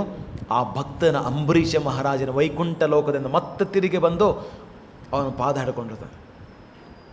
ಅದಕ್ಕೆ ನಮ್ಮ ಕೃಷ್ಣ ಪ್ರಜ್ಞೆ ಕಂಕಣ ಸುತ್ತಿ ಮೈಲಾಗಿ ಬರೋದಲ್ಲ ನಮ್ಮದು. ಆಗಲೇ ಎಲ್ಲನೂ ಪರೀಕ್ಷೆ ಮಾಡಾಗಿದೆ. ಎಲ್ಲನೂ ದುರ್ವಾಸ ಮುನಿಗಂತವರು ಹೋಗಿ ಎಲ್ಲ ತಿರುಗಿ ಬಂದಿದ್ದಾರೆ. ನೀನು ಮೂರ್ಖನಾಗಬೇಡ. ನಿನ್ನಲ್ಲಿರ್ತಕ್ಕಂಥ ವಿದ್ಯಾಭ್ಯಾಸವನ್ನು ನೀನು ವಿನಿಯೋಗಿಸಿ, ಇಲ್ಲ ನಿಮಗೇನೂ ಗೊತ್ತಿಲ್ಲ, ನೀವು ಎಲ್ಲನೂ ದ್ವಾಪಾರಯುಗದ ಬಗ್ಗೆ ಹೇಳ್ತಿದ್ದೀರಾ, ಅದೆಲ್ಲನೂ ಕೂಡ ಸುಮ್ಮನೆ ಬರೆದಿಟ್ಟಿರೋದಲ್ಲ, ಇದೆಲ್ಲನೂ ಕೂಡ ಪರೀಕ್ಷೆ ಮಾಡಿರ್ತಕ್ಕಂಥ ಮೂರ್ಖ ಶಿಖಾಮಣಿಗಳೇ ಅಂತ ಹೇಳುತ್ತೆ ಭಾಗವತ. ಪರೀಕ್ಷೆ ಮಾಡಬೇಕಾಗಿಲ್ಲ ಏನು, ಜಸ್ಟ್ ಚೆನ್ನಾಗಿ ಪ್ರೀತಿ ಮತ್ತು ಭಕ್ತಿಯಿಂದ ನೀವು ಹೇಳಿ, ನೀವು ಕೇಳ್ತಾ ಹೋಗಿ, ನಿಮ್ಮಲ್ಲೇ ಗೊತ್ತಾಗತ್ತೆ. ಹೃದಯ ತನ್ನಿಂದ ತಾನೇ ಪರಿವರ್ತನವಾಗತ್ತೆ. ಹಾಗೆ ದಕ್ಷ ಪ್ರಜಾಪತಿ, ದಕ್ಷನಾಗಿರ್ತಕ್ಕಂಥ ಪ್ರಜಾಪತಿ ಮೇಲೆಗೆಲ್ಲ ಇರ್ತಾನೆ. ಆದರೆ ಅವನೇನು ಮಾಡ್ತಾನೆ? ಶಿವನನ್ನು ದೂಷಿಸ್ತಾನೆ, ಹೀಯಾಳಿಸ್ತಾನೆ. ಪಾರ್ವತಿ ಅದನ್ನು ಏನು ವೈಷ್ಣವಾನ್ ಯಥಾಶಂಭೋ, ಪರಮ ವೈಷ್ಣವ ಅವನು. ಶಿವ ಅವನು ಸ್ಮಶಾನದಲ್ಲಿ ಓಡಾಡ್ತಾನೆ, ಬೂದಿಗಳನ್ನು ಮೈ ಮೇಲೆ ಹಾಕ್ಕೊಂಡಿರ್ತಾನೆ. ಆದ್ರೇನು? ಭೂತ ಪ್ರೇತಗಳನ್ನು ಮುಕ್ತಿ ಮಾಡೋಕ್ಕೋಸ್ಕರ ತಮೋಗುಣವನ್ನು ತಗೊಳ್ತಾನೆ. ಆದರೆ 82% ಅವನು ಆಧ್ಯಾತ್ಮಿಕದಲ್ಲಿ ಪ್ರಗತಿ ಹೊಂದಿರ್ತಾನೆ. ಬ್ರಹ್ಮ 78% ಆಧ್ಯಾತ್ಮಿಕದಲ್ಲಿ ಮುಂದುವರೆದು. ಹಾಲು ಮೊಸರು ಒಂದೇ ಆಗೋದಿಲ್ಲ. ಅದಕ್ಕೆ ಎಲ್ಲ ದೇವತೆಗಳನ್ನು ಮೂರ್ಖರಿಂದ ನಾವು ಹೀಯಾಳಿಸಬಾರ್ದು. ಅವರಿಗೆ ನಾವು ಗೌರವವನ್ನು ಕೊಡಬೇಕು. ನಮಗಿಂತ 1000 ಪಟ್ಟು ಅವರು ಉನ್ನತರು. ವೈಷ್ಣವಾನ ಯಥಾಶಂಭೋ. ನೀವು ಶಿವನಿಗೆ ಏನಾದರೂ ನೈವೇದ್ಯಗಳನ್ನು ಕೊಟ್ಟರೆ ಅವನು ಭೂತ ಪ್ರೇತಗಳಿಗೆ ಕೊಡ್ತಾನೆ. ಆದರೆ ಅದನ್ನೇ ವಿಷ್ಣು ಕೊಟ್ಟಿದ್ದ ಪ್ರಸಾದವನ್ನು ಕೊಟ್ಟರೆ ಅದು ಪ್ರಸಾದ ಆಗೋದಲ್ಲ, ಮಹಾಪ್ರಸಾದ ಆಗುತ್ತೆ. ನಮಗೆ ವಿಧಿ ವಿಧಾನಗಳಿಂದ ದೇವಸ್ಥಾನವನ್ನು ಪೂಜೆ ಮಾಡಿದ್ರೆ ದೇವಸ್ಥಾನವು ಕೂಡ ಯಾವಾಗೂ ಕೆಳಗೆ ಬೀಳೋದಿಲ್ಲ. ದೇವತೆಗಳ ಆರಾಧನೆ ತಪ್ಪಲ್ಲ, ಆದರೆ ಮಾಡೋ ವಿಧಾನ ತಪ್ಪು. ಅದಕ್ಕೆ ಮೊದಲು ಗುಡಿ ಗುಂಡಾರಗಳಲ್ಲೆಲ್ಲವೂ ಅನ್ನದಾನ ನಡೀತಾ ಇತ್ತು. ಯಾಕೆಂದರೆ ಮೊದಲು ವಿಷ್ಣುವಿಗೆ ಕೊಟ್ಟು ಆಮೇಲೆ ಭಗವಂತನಿಗೆ ದೇವತೆಗಳಿಗೆ ಕೊಡ್ತಾಯಿದ್ರು. ಇನ್ನು ಧರ್ಮಸ್ಥಳದಲ್ಲಿ ನೋಡಿ, ಅಲ್ಲಿ ನರಸಿಂಹ ಸಾಲಿಗ್ರಾಮ ಕೊಟ್ಟು ಅಲ್ಲೇ ಕೊಡ್ತಾರೆ. ಅದಕ್ಕೆ ಬ್ರಾಹ್ಮಣರ ಊಟ ಅಂತ ಸಪ್ರೇಟ್ ಹಾಕ್ತಾರೆ. ಅಲ್ಲಿ ನಾವು ಪ್ರಸಾದ ತೊಗೊಳ್ತೀವಿ. ಯಾಕೆ? ಅಲ್ಲಿ ಸರಿಯಾಗಿ ಒಂದು ವಿಧಾನದಿಂದ ಕೊಟ್ಟಿರ್ತಕ್ಕಂಥ ಪ್ರಸಾದ ಮಹಾಪ್ರಸಾದವಾಗತ್ತೆ. ಮಾಡೋ ವಿಧಾನ ಗೊತ್ತಿರಬೇಕು ನಮಗೆ. ಅದಕ್ಕೆ ಯಾವ ದೇವತೆಗಳನ್ನು ನಾವು ಹೀಯಾಳಿಸೋದಿಲ್ಲ, ಹೀಯಾಳಿಸಬಾರ್ದು. ಗೌರವ ಕೊಡಬೇಕು, ನಮಸ್ಕಾರ ಮಾಡಬೇಕು. ನಮಸ್ಕಾರ ಏನು ಮಾಡಬೇಕು? ಅಯ್ಯೋ ನನಗೊಂದು ಪ್ರಾಪರ್ಟಿ ಕೊಟ್ಬಿಡು, ನನ್ನ ಮಗಳಿಗೆ ಒಳ್ಳೆ ಮದುವೆ ಆಗಲಿ, ಗಂಡಾಗಲಿ, ಹಿಂಗೇನು ಮಾಡ್ಕೋಬಾರ್ದು. ಕೇಳಬೇಕು, ಹೇ ಭಗವಂತ, ಹೇ ದುರ್ಗಾದೇವಿಯೇ, ದಯವಿಟ್ಟು ನಿನ್ನಲ್ಲಿ ಶಕ್ತಿ ಇದ್ದರೆ, ಭೌತಿಕವಾಗಿರ್ತಕ್ಕಂಥ ಶಕ್ತಿ ನನ್ನೆಲ್ಲ ಹರಿಯ ಕಡೆಗೆ ಗಮನ ಹರಿಲಿ, ನಾನು ಶ್ರೇಷ್ಠ ಭಕ್ತನಾಗುವಂತೆ ನೀನನ್ನು ಹರಿಸು ಅಂದರೆ ಆ ದೇವತೆಗಳು ತಥಾಸ್ತು. ಎಲ್ಲೆಲ್ಲಿ ದೇವತೆಗಳ ಬಗ್ಗೆ ನೀವು ಕೃಷ್ಣ ಕಥೆಯನ್ನು ಓದ್ತಿರೋ ದೇವತೆಗಳು ಸಂತೃಪ್ತರಾಗ್ತಾರೆ. ಇಲ್ಲೆಲ್ಲ ಭಾಗವತ ಕ್ಲಾಸ್ ನಡೆಯುತ್ತೆ, ಇಲ್ಲೆಲ್ಲ ನಾರದ ಮುನಿಗಳು ದೇವತೆಗಳು ಓಡಾಡ್ತಾ ಇರ್ತಾರೆ. ಈ ದೇವಸ್ಥಾನದಲ್ಲಿ ಸಕಲ ದೇವತೆಗಳು ಇಲ್ಲಿ ಓಡಾಡ್ತಾ ಇರ್ತಾರೆ. ಆದರೆ ನಿಮ್ಮ ಕಣ್ಣಿಗೆ ಕಾಣಿಸೋದಿಲ್ಲ ಅಷ್ಟೇ. ಎಲ್ಲಿ ಮಂಗಳಾರತಿ ನಡೆಯುತ್ತೋ, ಬ್ರಾಹ್ಮಿ ಮುಹೂರ್ತದಲ್ಲಿ ಆರಾಧನೆ ನಡೀತೋ, ವಿಜೃಂಭಣೆಯಿಂದ ನಡೀತೋ, ಅಲ್ಲಿ ನಾರದ ಮುನಿಗಳೆಲ್ಲ ದೇವತೆಗಳು ಬಂದು ಅಲ್ಲಿ ನೋಡ್ತಾ ಇರ್ತಾರೆ. ಅಹೋಭಾಗ್ಯಂ, ಇಂಥ ಭಾಗ್ಯ ಇನ್ನೆಲ್ಲಿದೆ? ದೇವತೆಗಳು ಸಂತೃಪ್ತರಾಗ್ತಾರೆ. ಅಲ್ಲೆಲ್ಲ ಹುಟ್ಟು ಸಾವು ಮುಪ್ಪು ರೋಗದಿಂದ ಮುಕ್ತವಾಗಿರ್ತದೆ. ವೈಕುಂಠ ವರಾಂಡ ಅಂತ ಹೇಳ್ತಾರೆ ಪ್ರಭುಪಾದ. ಈ ವರಾಂಡದಲ್ಲಿ ಎಲ್ಲೆಲ್ಲೂ ಏನು ಆತಂಕ ಭಯ ಇರೋದಲ್ಲ. ಮೇನ್ ರೋಡಿಂದ ಪಾರ ಹಾಗೆ ನೋಡಿ, ಪರ್ಸ್ ನೋಡ್ಬೇಕತ್ತ, ಕಿತ್ತನಾ ಹೇ ಹಮಾರೆ ಪಾಸ್ ಮೇ, ಆಟೋ ಲೇನಾ ಹೇ ಕಾರ್ ಲೇನಾ ಹೇ. ಸೊ ಅಲ್ಲಿಂದ ಪ್ರಾರಂಭ ಆಗ್ತಿಲ್ಲ. ಒಳಗಡೆ ಇರಬೇಕಾದ್ರೆ ನೋಡಿ ಭಯ ಏನು ಇರೋದಿಲ್ಲ. ಯಾಕೆಂದರೆ ಅಲ್ಲಿ ಭಗವಂತನ ನಾಮಸ್ಮರಣೆ, ಸಾಕ್ಷಾತ್ ಭಗವಂತನಲ್ಲಿರ್ತಾನೆ. ಸಕಲ ದೇವಾನುದೇವತೆಗಳಲ್ಲಿ ಸ್ಪರ್ಶವಾಗಿರ್ತಾರೆ, ಅಲ್ಲಿರ್ತಾರೆ. ಹೀಗಾಗಿ ಭೌತಿಕದಲ್ಲಿ ಯಾವುದೇ ಶಿಕ್ಷೆ, ಕುಂದುಕೊರತೆಗಳಿರೋದಿಲ್ಲ. ಅಲ್ಲೆಲ್ಲವೂ ಸಮೃದ್ಧವಾಗಿ ಬೆಳೆಯುತ್ತೆ. ಇಸ್ಕಾನ್ ಎಲ್ಲಿರುತ್ತೋ ಅಲ್ಲಿ ಸಮೃದ್ಧವಾಗಿ. ಯಾಕೆ ನೀವು ಲಕ್ಷ್ಮೀ ಪೂಜೆ ಮಾಡ್ತೀರ? ಲಕ್ಷ್ಮೀ ಪೂಜೆ ಮಾಡಲ್ಲ, ಕೃಷ್ಣನ ಪೂಜೆ ಮಾಡ್ತೀವಿ, ವಿಷ್ಣು ಪೂಜೆ ಮಾಡ್ತೇವೆ. ಹೆಂಡತಿ ಎಲ್ಲಿವರೆಗೂ ಇರ್ತಾಳೆ? ಗಂಡನ ಬಿಟ್ಟು 1 ವೀಕು 2 ವೀಕು, ಲಾಸ್ಟಿಗೆ ಕೃಷ್ಣಾರ್ಪಣ ಮಸ್ತು, ಕೃಷ್ಣ ಎಲ್ಲದನ್ನ ಅಲ್ಲಿ ಬರ್ತಾರೆ. ಸೊ ಅದಕ್ಕೆ ಬುದ್ಧಿಯೋಗ, ಬುದ್ಧಿ ಉಪಯೋಗಿಸ್ಬೇಕು. ಕೃಷ್ಣ ಭಕ್ತ ಬಡ ಚತುರತೆಯನ್ನು ತಗೊಳ್ಬೇಕು. ಅಂಥ ಶೃಂಗಿ ಆಗಿರ್ತಕ್ಕಂಥ, ಅಂಥ ದಕ್ಷಿಣ ಆಗಿರ್ತಕ್ಕಂಥ ಅಂಥ ಅಹಂಕಾರವನ್ನು, ಐಶ್ವರ್ಯವನ್ನು ಪಡೆದು, ಸೌಂದರ್ಯವನ್ನು ಪಡೆದು ಅಹಂಕಾರದಿಂದ ಲೆವೆಲ್ ಮೇಂಟೈನ್ ಮಾಡಬಾರ್ದು. ಹೇಗೆ ವರ್ತನೆ ಮಾಡಬೇಕನ್ನೋದು ಕಲಿಬೇಕು. ಅದೇನು ಅಂದರೆ ಜ್ಞಾನದ ಕೊರತೆ, ಅಜ್ಞಾನ ಆಗಿದೆ. ಅದಕ್ಕೆ ಸಂಸ್ಕಾರ ಬರಬೇಕು, ಸಂಸ್ಕಾರ ಕೊಡಬೇಕು. ಅತಿ ಪ್ರೀತಿ ಭಕ್ತಿಯಿಂದ, ಕಾತುರತೆಯಿಂದ. ಹೇಗೆ ಒಂದು ಸ್ವೀಟ್ ಸಿಕ್ಕಾಗ ಒಂದು ಕಿಚಡಿ ಸಿಗುತ್ತೆ ನೋಡಿ, ಇವಾಗ ಕಿಚಡಿ ಕಾನ್ಫ್ಲೆಕ್ಸ್ ಕೈಯ ಬಿತ್ತು ಅಂದರೆ ಪ್ಲೇಟ್ ಬಿತ್ತಾಗ ಯಾರು ಮುಖ ಆಯ್ತು ನೋಡೋದು, ಆ ಪ್ಲೇಟೇ ತಿನ್ಬೇಕಂತ ನೋಡ್ತಾ ಇದ್ದಾವೆ. ಕಟ್ಟ ಕುಡಿತೇವೆ ಹಾಗೆ, ಹೌದಾನೆ? ಸೇಮ್ ಅದೇ ರೀತಿ ನಾಮಸ್ಮರಣೆ. ಹೇ ಕೃಷ್ಣ, ಹೇಗೆ ಕಿಚಡಿ ಮತ್ತು ಅದು ಸ್ವೀಟು ಮತ್ತು ಕಾನ್ಫ್ಲೆಕ್ಸ್ ತಿನ್ನಬೇಕಾದ್ರೆ ಎಷ್ಟು ನನಗೆ ಆಸಕ್ತಿ ಇದೆಯೋ, ಹಾಗೆ ನಾಮಸ್ಮರಣೆ. ವಿಚಾರ ಮಾಡಿ, ನಿಮ್ಮಲ್ಲಿ ಭಾವನೆಯಲ್ಲಿ ಎಷ್ಟೆಲ್ಲ ಆಸಕ್ತಿ ಇದೆಯೋ, ಈ ಆಸಕ್ತಿಯನ್ನು ನಾನು ಹೇಗೆ ಮಾಡೋದನ್ನು ತಿರುಗಿಸಲಿ. ಕೃಷ್ಣ ಬುದ್ಧಿ ದದಾಮಿ ಬುದ್ಧಿ ಯೋಗಂ ಸರ್ವಸ್ಯ ಚಾಹಂ ಹೃದಯ ಸನ್ನಿವಿಷ್ಟೋ ಮತ್ತ ಸ್ಮೃತಿ ಜ್ಞಾನಮಪವನಂ ಚ. ನಾನು ಪ್ರತಿಯೊಬ್ಬ ಹೃದಯದಲ್ಲೇ ಪರಮಾತ್ಮ ನಾನಾಗಿದ್ದೇನೆ. ನಾನೇ ನೆನಪು ಮರಿವು ಜ್ಞಾನಗಳನ್ನು ನಾನು ಕೊಡೋ. ನೀವು ಮಾಡಿ ಶಿಫ್ಟ್ ಮಾಡಿದನಲ್ಲ ನಾನು. ಕೃಷ್ಣ ನನಗೆ ಡ್ರೆಸ್ ತೊಗೊಳ್ಳೋ ತುಂಬ ಆಸಕ್ತಿ ಜಾಸ್ತಿ ಇದೆ. ಯಾರಿಗೋ ಎಲ್ಲಾದರೂ ಏನಾದರೂ ಒಂದು ಇರುತ್ತೆ. ಒಬ್ಬರು ಅಲಂಕಾರ ಮಾಡ್ಕೊಳ್ಳೋದು ಆವರ ಗಟ್ಟರಾದ್ರೂ ಹೊರಗೆ ಬರೋದಿಲ್ಲ. ಇದರೆಲ್ಲನೂ ಇದೆ. ಈ ಆಸಕ್ತಿಯನ್ನು ಹೇಗೆ ಕೊನೆಗಾಣಿಸ್ಬೇಕು? ಚಿಕ್ಕದೊಂದು ಮೂರ್ತಿ ತಗೊಳ್ಳಿ, ನಿತ್ತಾಯಗೋರಂಗ ಚೆನ್ನಾಗಿ ಅಲಂಕಾರ ಮಾಡಿ, ಎಲ್ಲ ಅಲಂಕಾರದ ಹೊಟ್ಟೋಗ್ಬಿಡೋದು, ಆ ಮೋಹನ ಹೊಟ್ಟೋಗ್ಬಿಡೋದು.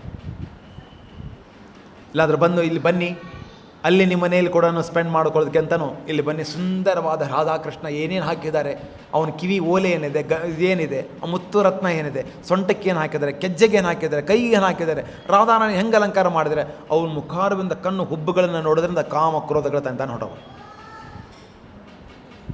ಸುಲಭ ತುಂಬ. ಮೂರ್ತಿ ಮೇಲೆ ಚೆನ್ನಾಗಿ ಗಮನ ಕೊಡಿ. ನೋಡಿ ಏನೇನು ಹಾಕಿದ್ದಾರೆ ಆಭರಣ.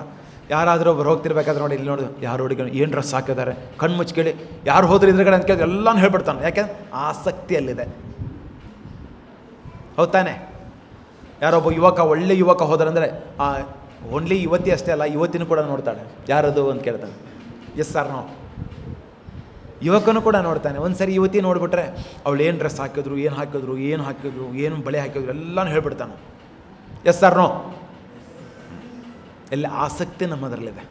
ಆಸಕ್ತಿ ಕೃಷ್ಣನಲ್ಲಿ ಹೋಗಬೇಕು, ಶಿಫ್ಟ್ ಆಗಬೇಕಷ್ಟೇ. ಅದು ಎಲ್ಲರಲ್ಲೂ ಇರುತ್ತೆ. ಗಂಡು ಮತ್ತು ಹೆಣ್ಣು ಎಲ್ಲರಲ್ಲೂ ಆಕರ್ಷಣೆ ಇದೆ. ಅದು ಮಾಯ. ಗಂಡು ಮಾಯ, ಗಂಡು ಹೆಣ್ಣಿಗೆ ಮಾಯ. ಸೊ ಹಾಗೆ ಇದರಿಂದ ಹೇಗೆ ಬೇರ್ಪಡಬೇಕು, ಅದು ಭಗವಂತ ಒಂದು ಸಂಬಂಧವನ್ನು ಸ್ವೀಕರಣ, ಒಂದು ಒಳ್ಳೆಯ ಪ್ರಜೆಯನ್ನು ಕೊಡಲಿಕ್ಕೋಸ್ಕರ ನನಗೆ ಮಾಡಿದ್ದಾನೆ. ಅಂಥ ಜ್ಞಾನವನ್ನು ಪಡೆದುಕೊಂಡಾಗ ಅವಾಗ ಅಂಥ ಅಜ್ಞಾನವಾಗಿರ್ತಕ್ಕಂಥ ಮಾಡಿರ್ತಕ್ಕಂಥ ಕೆಲಸ ಕಾರ್ಯಗಳಿಗೆ ತಾನೇ ಹೊರಟೋಗ್ಬೋದು. ಅದು ಇಲ್ಲಿ ಪರೋಕ್ಷವಾಗಿ ಹೇಳ್ತಾ ಇದ್ದಾರೆ. ಇಲ್ಲಿ ಹೇಗೆ ಶೃಂಗಿ ಸಂಸ್ಕಾರವಿಲ್ಲದೆ, ಆತ್ಮಸಂಯಮವಿಲ್ಲದೆ, ತಾಳ್ಮೆ ಇಲ್ಲದೆ, ಆ ತಪಸ್ಸು ಇಲ್ಲದೆ ಎಲ್ಲವನ್ನು ಹಾಳು ಮಾಡಿಕೊಂಡ. ಅದೇ ರೀತಿ ನಾವು ಕೂಡ ಈ ಮನುಷ್ಯ ಜನ್ಮ 84 ಲಕ್ಷ ಜೀವರಾಶಿಯಲ್ಲಿ ಇದು ಒಂದು ಬಾರಿ ಭಗವಂತ ಕೊಟ್ಟಿರ್ತಾನೆ, ಒಂದು ಅವಕಾಶ ಕೊಟ್ಟಿದ್ದಾನೆ. ಈ ಮರ್ತ್ಯ ಲೋಕದಿಂದ ಈ ಬಿಟ್ಕೊಂಡು ಹೋಗು, ನನ್ನ ನಾಮಸ್ಮರಣೆಯನ್ನು ಮಾಡಿ ಮತ್ತೆ ನನ್ನ ಮೇಲೆ ಅವಲಂಬಿತನಾಗಿ ಅಂತ್ಯಕಾಲೇ ನಾರಾಯಣ ಸ್ಮೃತಿ ಬರಲಿ ಅಂತ ಹೇಳೋದು. ಇಲ್ಲಾದರೆ ಹೆಣ್ಣು ಗಂಡನ ನೆನೆಸ್ಕೊತಾ ಇದ್ದರೆ ಮುಂದಿನ ಜನ್ಮದಲ್ಲಿ ಗಂಡಾಗಿ ನೀನು ಹುಡ್ತೀಯ, ಇಲ್ಲ ಗಂಡು ಹೆಣ್ಣಿನ ಬಗ್ಗೆ ಹೊಡ್ಕೊಂಡೋದ್ರೆ ನೀನು ಹೆಣ್ಣಾಗಿ ಹುಡ್ತೀಯ, ಮತ್ತು ಅದು ಗಂಡಾಗಿ ಹುಟ್ಕೊಂಡು. ಇಷ್ಟೇ ಇದೇ ಸಂಬಂಧ ನಮ್ಮ ಬೆಳೆಸ್ಕೋಬೇಕಾಗತ್ತೆ. ಇಲ್ಲಾದರೆ ನೀನು ಪೆಟ್ಟು ಅದನ್ನು ನೆನೆಸ್ಕೊಂಡು ಹೋದರೆ ಅಂತ್ಯಕಾಲೇ ಪೆಟ್ಟು ಡಾಗೇ ನಮಃ. ಅಷ್ಟೇ. ಹೇಗೆ ಭರತ ಮಹಾರಾಜ ಅಂತ್ಯಕಾಲೇ ಜಿಂಕೆ ನಮಃ, ಮುಂದಿನ ಜನ್ಮದಲ್ಲಿ ಜಿಂಕೆ ಆಗಬೇಕಾಯಿತು. ಕೊನೆಗೆ ತಪ್ಪು ಮಾಡಿದೆ ಅಂತೇಳಿ ಅಲ್ಲಿ ಬ್ರಾಹ್ಮಣರ ಜೊತೆ ಅಲ್ಲಿ ಹೋಗಿ ಕೇಳ್ತಾನೆ. ಕೊನೆಗೆ ಮುಂದೆ ಜಡಭರತನಾಗಿ ಹುಡ್ತಾನೆ. ಜಡಭರತನಿಂದ ಮತ್ತೆ ಮುಕ್ತಿ ಹೊಂದಿರ್ತಾನೆ. ಮತ್ತೆ ಇನ್ನೊಂದು ಬಾರಿ ಆ ತಾಯಿಯ ಗರ್ಭದಲ್ಲಿ ಹಾಗೆ ಮುದುಡಿ ಮಾಡಿ ಇಟ್ಟಿರ್ತಕ್ಕಂಥದ್ದನ್ನ ಅಲ್ಲಿ ಮಲಮೂತ್ರ ಎಲ್ಲವೂ ವಾಸನೆ ನಡ್ಕೊಂಡು 9 ತಿಂಗಳಲ್ಲಿ ಕೂತ್ಕೋಬೇಕಾಗತ್ತೆ, ಒದ್ದಾಡಬೇಕಾಗತ್ತೆ. ಬೇಕಾಗಿ ಮಲಮೂತ್ರ ವಿಸರ್ಜನೆ ಮತ್ತು ಸ್ಮೆಲ್ ನೋಡೋದು. ಅದಕ್ಕೆ ಬರ್ತ್ಡೇ, ಮಲಮೂತ್ರದಲ್ಲಿ ನಾನು ಎದ್ದಿದ್ದೆ, ಬರ್ತ್ಡೇ. ಇದು ಬೇಕಾ? ಬರ್ತ್ಡೇ ಯಾರು ಆಚರಿಸೋದು? ಮಲಮೂತ್ರದಲ್ಲಿ ಇದ್ದಿದ್ದೆ ನಾನು, ಅದನ್ನು ನಾನು ನೆನೆಸ್ಕೊಳ್ತಾ ಇದ್ದೀನಿ ಅಂತ. ಅದಕ್ಕೆ ಇಷ್ಟು ವರ್ಷ ಆಗಿದೆ, ಅಷ್ಟು ವರ್ಷ ಸತ್ತೋಗಿದ್ದೇನೆ ಸೆಲೆಬ್ರೇಷನ್ ಮಾಡೋದು, ಸತ್ತಾ ಇದ್ದೀನಿ ಅಂತ ಸೆಲೆಬ್ರೇಷನ್ ಮಾಡೋದು. ಅದಕ್ಕೆ ಸಂಸ್ಕಾರ ಅಲ್ಲ, ನೋಡಬೇಕು. ಎಲ್ಲದರಲ್ಲೂ ಕೂಡ ಒಂದು ವಿಧಿವಿಧಾನ ಇದೆ. ಅವತ್ತು ಬಂದು ಚೆನ್ನಾಗಿ ಭಗವಂತ ನಾಮಸ್ಮರಣೆ ಮಾಡಿ ಮುಖಾರವಿಂದ ನೋಡಿ, ಅದನ್ನೇ ಬರ್ತ್ಡೇ ಮಾಡ್ಕೊಳ್ಳೋದಕ್ಕಿಂತನೂ ಭಗವಂತನಿಗೆ ಒಂದು ದಾರ, ಭಗವಂತನಿಗೆ ಒಂದು ಹೂವು, ಭಗವಂತನಿಗೆ ಒಂದು ಸ್ವಲ್ಪ ದಾನ, ಆ ಡೊನೇಷನ್ಸ್ ಅಲ್ಲಿ ಕೊಟ್ಟರೆ ಕೃಷ್ಣ ಹುಟ್ಟು ಸಾವು ಮುಪ್ಪು ರೋಗದಿಂದ ಮುಕ್ತಿ ಮಾಡಿಬಿಡ್ತಾನೆ. ಆಚರಣೆ ಮಾಡಿಕೊಂಡು ರೀಲ್ ಮಾಡಿಕೊಂಡು ಸ್ಟೇಟಸ್ಸಲ್ಲಿ ಹಾಕ್ಕೊಳ್ಳೋದಕ್ಕಿಂತನೂ ಭಕ್ತಿ ಭಾವದಿಂದ ಭಗವಂತನ ಹೃದಯದಲ್ಲಿ ಉಳಿಯೋದು ಮೋಟರ್. ಸ್ಟೇಟಸ್ಸಲ್ಲಿ ಉಳಿಯೋದಕ್ಕಿಂತನೂ ಭಗವಂತನ ಹೃದಯ ಕಮದಲ್ಲಿ ನಮ್ಮನ್ನು ನೆನಪು ಭಗವಂತ ಇಟ್ಕೊಳ್ತಾನೆ, ಅದು ಮೂಲ. ಸೊ ಹೀಗೆ ಮಾಡೋದ್ರಿಂದ ಅದಕ್ಕೆ ಇದು ಬುದ್ಧಿಯೋಗ. ಈ ಬುದ್ಧಿಯೋಗನ ತಗೊಂಡು ಹೇಗೆ ದಕ್ಷ ಮತ್ತು ದುರ್ವಾಸ ಮುನಿ ತಮ್ಮ ಅಹಂಕಾರದಿಂದ ಹೇಗೆ ಹೊರಡ್ರೋ, ಹಾಗೆ ಶೃಂಗಿ, ಶಮಿಕ ಋಷಿ ಮಗನಾಗಿರ್ತಕ್ಕಂಥ ಶೃಂಗಿ ಅಷ್ಟು ಶಕ್ತಿ ಮತ್ತು ತಾಕತ್ತೆಲ್ಲ ಇದ್ದರೂ ಕೂಡ ಹೇಗೆ ತನ್ನ ಅಹಂಕಾರದಿಂದ ತನ್ನ ಸ್ಥಾನವನ್ನು ಪತನ ಹೊಡ್ಕೊಳ್ತೋ, ಇಡೀ ಬ್ರಾಹ್ಮಣ ಕುಲವೇ ಆ ಶಾಪದ ಒಂದು ತೇಜಸ್ಸನ್ನು ಎಲ್ಲ ಕಳ್ಕೊಂಡು ಹೋಯ್ತೋ, ಹಾಗೆ ನಾನು ಪತನವಾಗಬಾರ್ದು, ನಮಗೊಂದು ಅವಕಾಶ ಪ್ರಭುಪಾದರಲ್ಲಿ ತೋರಿಸ್ಕೊಡ್ತಾರೆ ಅಂತ ಅಹಂಕಾರದಿಂದ ಪತನವಾಗ್ಬೋದು. ಅದು ಎಲ್ಲ ನಿಜವಾದ ಜೀವನ. ನಿಜವಾದ ಜೀವನ ಅಂತ್ಯಕಾಲೇ ನಾರಾಯಣ ಸ್ಮೃತಿ. ಬೆಳಗಿಂದ ರಾತ್ರಿವರೆಗೂ ಕೃಷ್ಣ ಪ್ರಜ್ಞವಂತನಾಗಿರೋದು. ಕೃಷ್ಣ ಪ್ರಜ್ಞವಂತನಾಗಿದ್ದರೆ ಒಳ್ಳೊಳ್ಳೆ ವಿಚಾರ ಆಚಾರಗಳು ಬರುತ್ತೆ. ಈ ಮನಸ್ಸನ್ನು ನಿರ್ಮಲವಾಗಿರುತ್ತೆ, ಶಾಂತವಾಗಿರುತ್ತೆ. ಇದನ್ನು ಹತೋಟಿಯಲ್ಲಿ ಹಿಡ್ಕೊಳ್ಳೋದು ಏನು ಬೇಕಾಗಿಲ್ಲ. ತನ್ನಿಂದ ತಾನೇ ಒಳ್ಳೆ ವಿಚಾರಗಳು, ಆಚರಣೆಗಳು, ಒಳ್ಳೆಯವರ ಜೊತೆ ಸಂಘ, ನೆಮ್ಮದಿ, ಶಾಂತಿ. ಇನ್ನೊಬ್ಬರ ಜೊತೆ ಬಂದಾಗ ಆ ಒಂದು ಶಾಂತಿಯಿಂದ ಮಾತನಾಡೋದು, ವಿಚಾರಧಾರೆ ಅವರಲ್ಲಿ ಮಾತಾಡೋದು, ಅವರಲ್ಲಿ ವಿನಯತೆ ಕೊಡುವಂಥ ಮಾತುಗಳಿಂದ ನೋಡಿದ್ರೆ ಅವರು ಕೂಡ ಆಕರ್ಷಣೆ ಆಗ್ತಾರೆ. ಅವರು ಕೂಡ ಎಲ್ಲ ಪಾಪಗಳಿಂದ ಮುಕ್ತರಾಗ್ತಾರೆ. ನಾನು ಮುಕ್ತರಾಗೋದರಿಂದ, ನಾನು ಮಾತಾಡೋದರಿಂದ ಅವೆಲ್ಲ ಜೀವಿಗಳು ಮುಕ್ತರಾಗ್ತಾರೆ. ಅದಕ್ಕೆ ನಾನು ಮಾಡ್ತಿರಕ್ಕಂಥ ಕಾರ್ಯ ದೊಡ್ಡದು. ಅದಕ್ಕೋಸ್ಕರ ತಿಳ್ಕೊಂಡು ನಾನೇನು ಮಾಡ್ತೀನಿ ಅಂತ ತಿಳ್ಕೊಳ್ಬೇಕು. ನಾನು ಶುದ್ಧನಾದರೆ ಇನ್ನೊಂದು ಸಾವಿರಾರು ಜನರ ಶುದ್ಧಿ ಮಾಡ್ಬೋದು. ನಾನು ಕಲ್ಮಶವಾದರೆ ಸಾವಿರಾರು ಜನ ಕಲ್ಮಶರಾಗ್ತಾರೆ. ಅದಕ್ಕೆ ನಾವು ಯಾರನ್ನು ಪಾಲನೆ ಮಾಡ್ತೀವಿ, ನಾವು ಹೇಗೆ ಮಾಡ್ತೀವಿ ಅನ್ನೋದು ಅದು ಇಂಪಾರ್ಟೆಂಟ್. ಅದಕ್ಕೆ ಇಲ್ಲಿ ಒಂದು ಶ್ಲೋಕದಲ್ಲಿ ಹೇಳ್ತಾನೆ. ಸೊ ಇದನ್ನು ನಾವು ಕೂಡ ಅರಿತುಕೊಂಡು ಆ ಶೃಂಗಿಯ ಒಂದು ಉದಾಹರಣೆ ತಗೊಂಡು ನಾವು ಇವತ್ತಿನಿಂದ ಗಂಭೀರವಾಗಿ ಭಗವದ್ಭಕ್ತಿಯಲ್ಲಿ ತೊಡಗೋಣ. ಅಂತ್ಯಕಾಲೇ ನಾರಾಯಣ ಸ್ಮೃತಿಗೆ ಅನುವಾಗೋಣ. ಹರೇ ಕೃಷ್ಣ. ವಿಶ್ವಗುರು ಶಿಲ ಪ್ರಭುಪಾದ ಕಿ, ಶ್ರೀಮದ್ ಭಾಗವತಂ ಕಿ, ಟೈಗೋರ್ ಪ್ರೇಮಾನಂದೇ.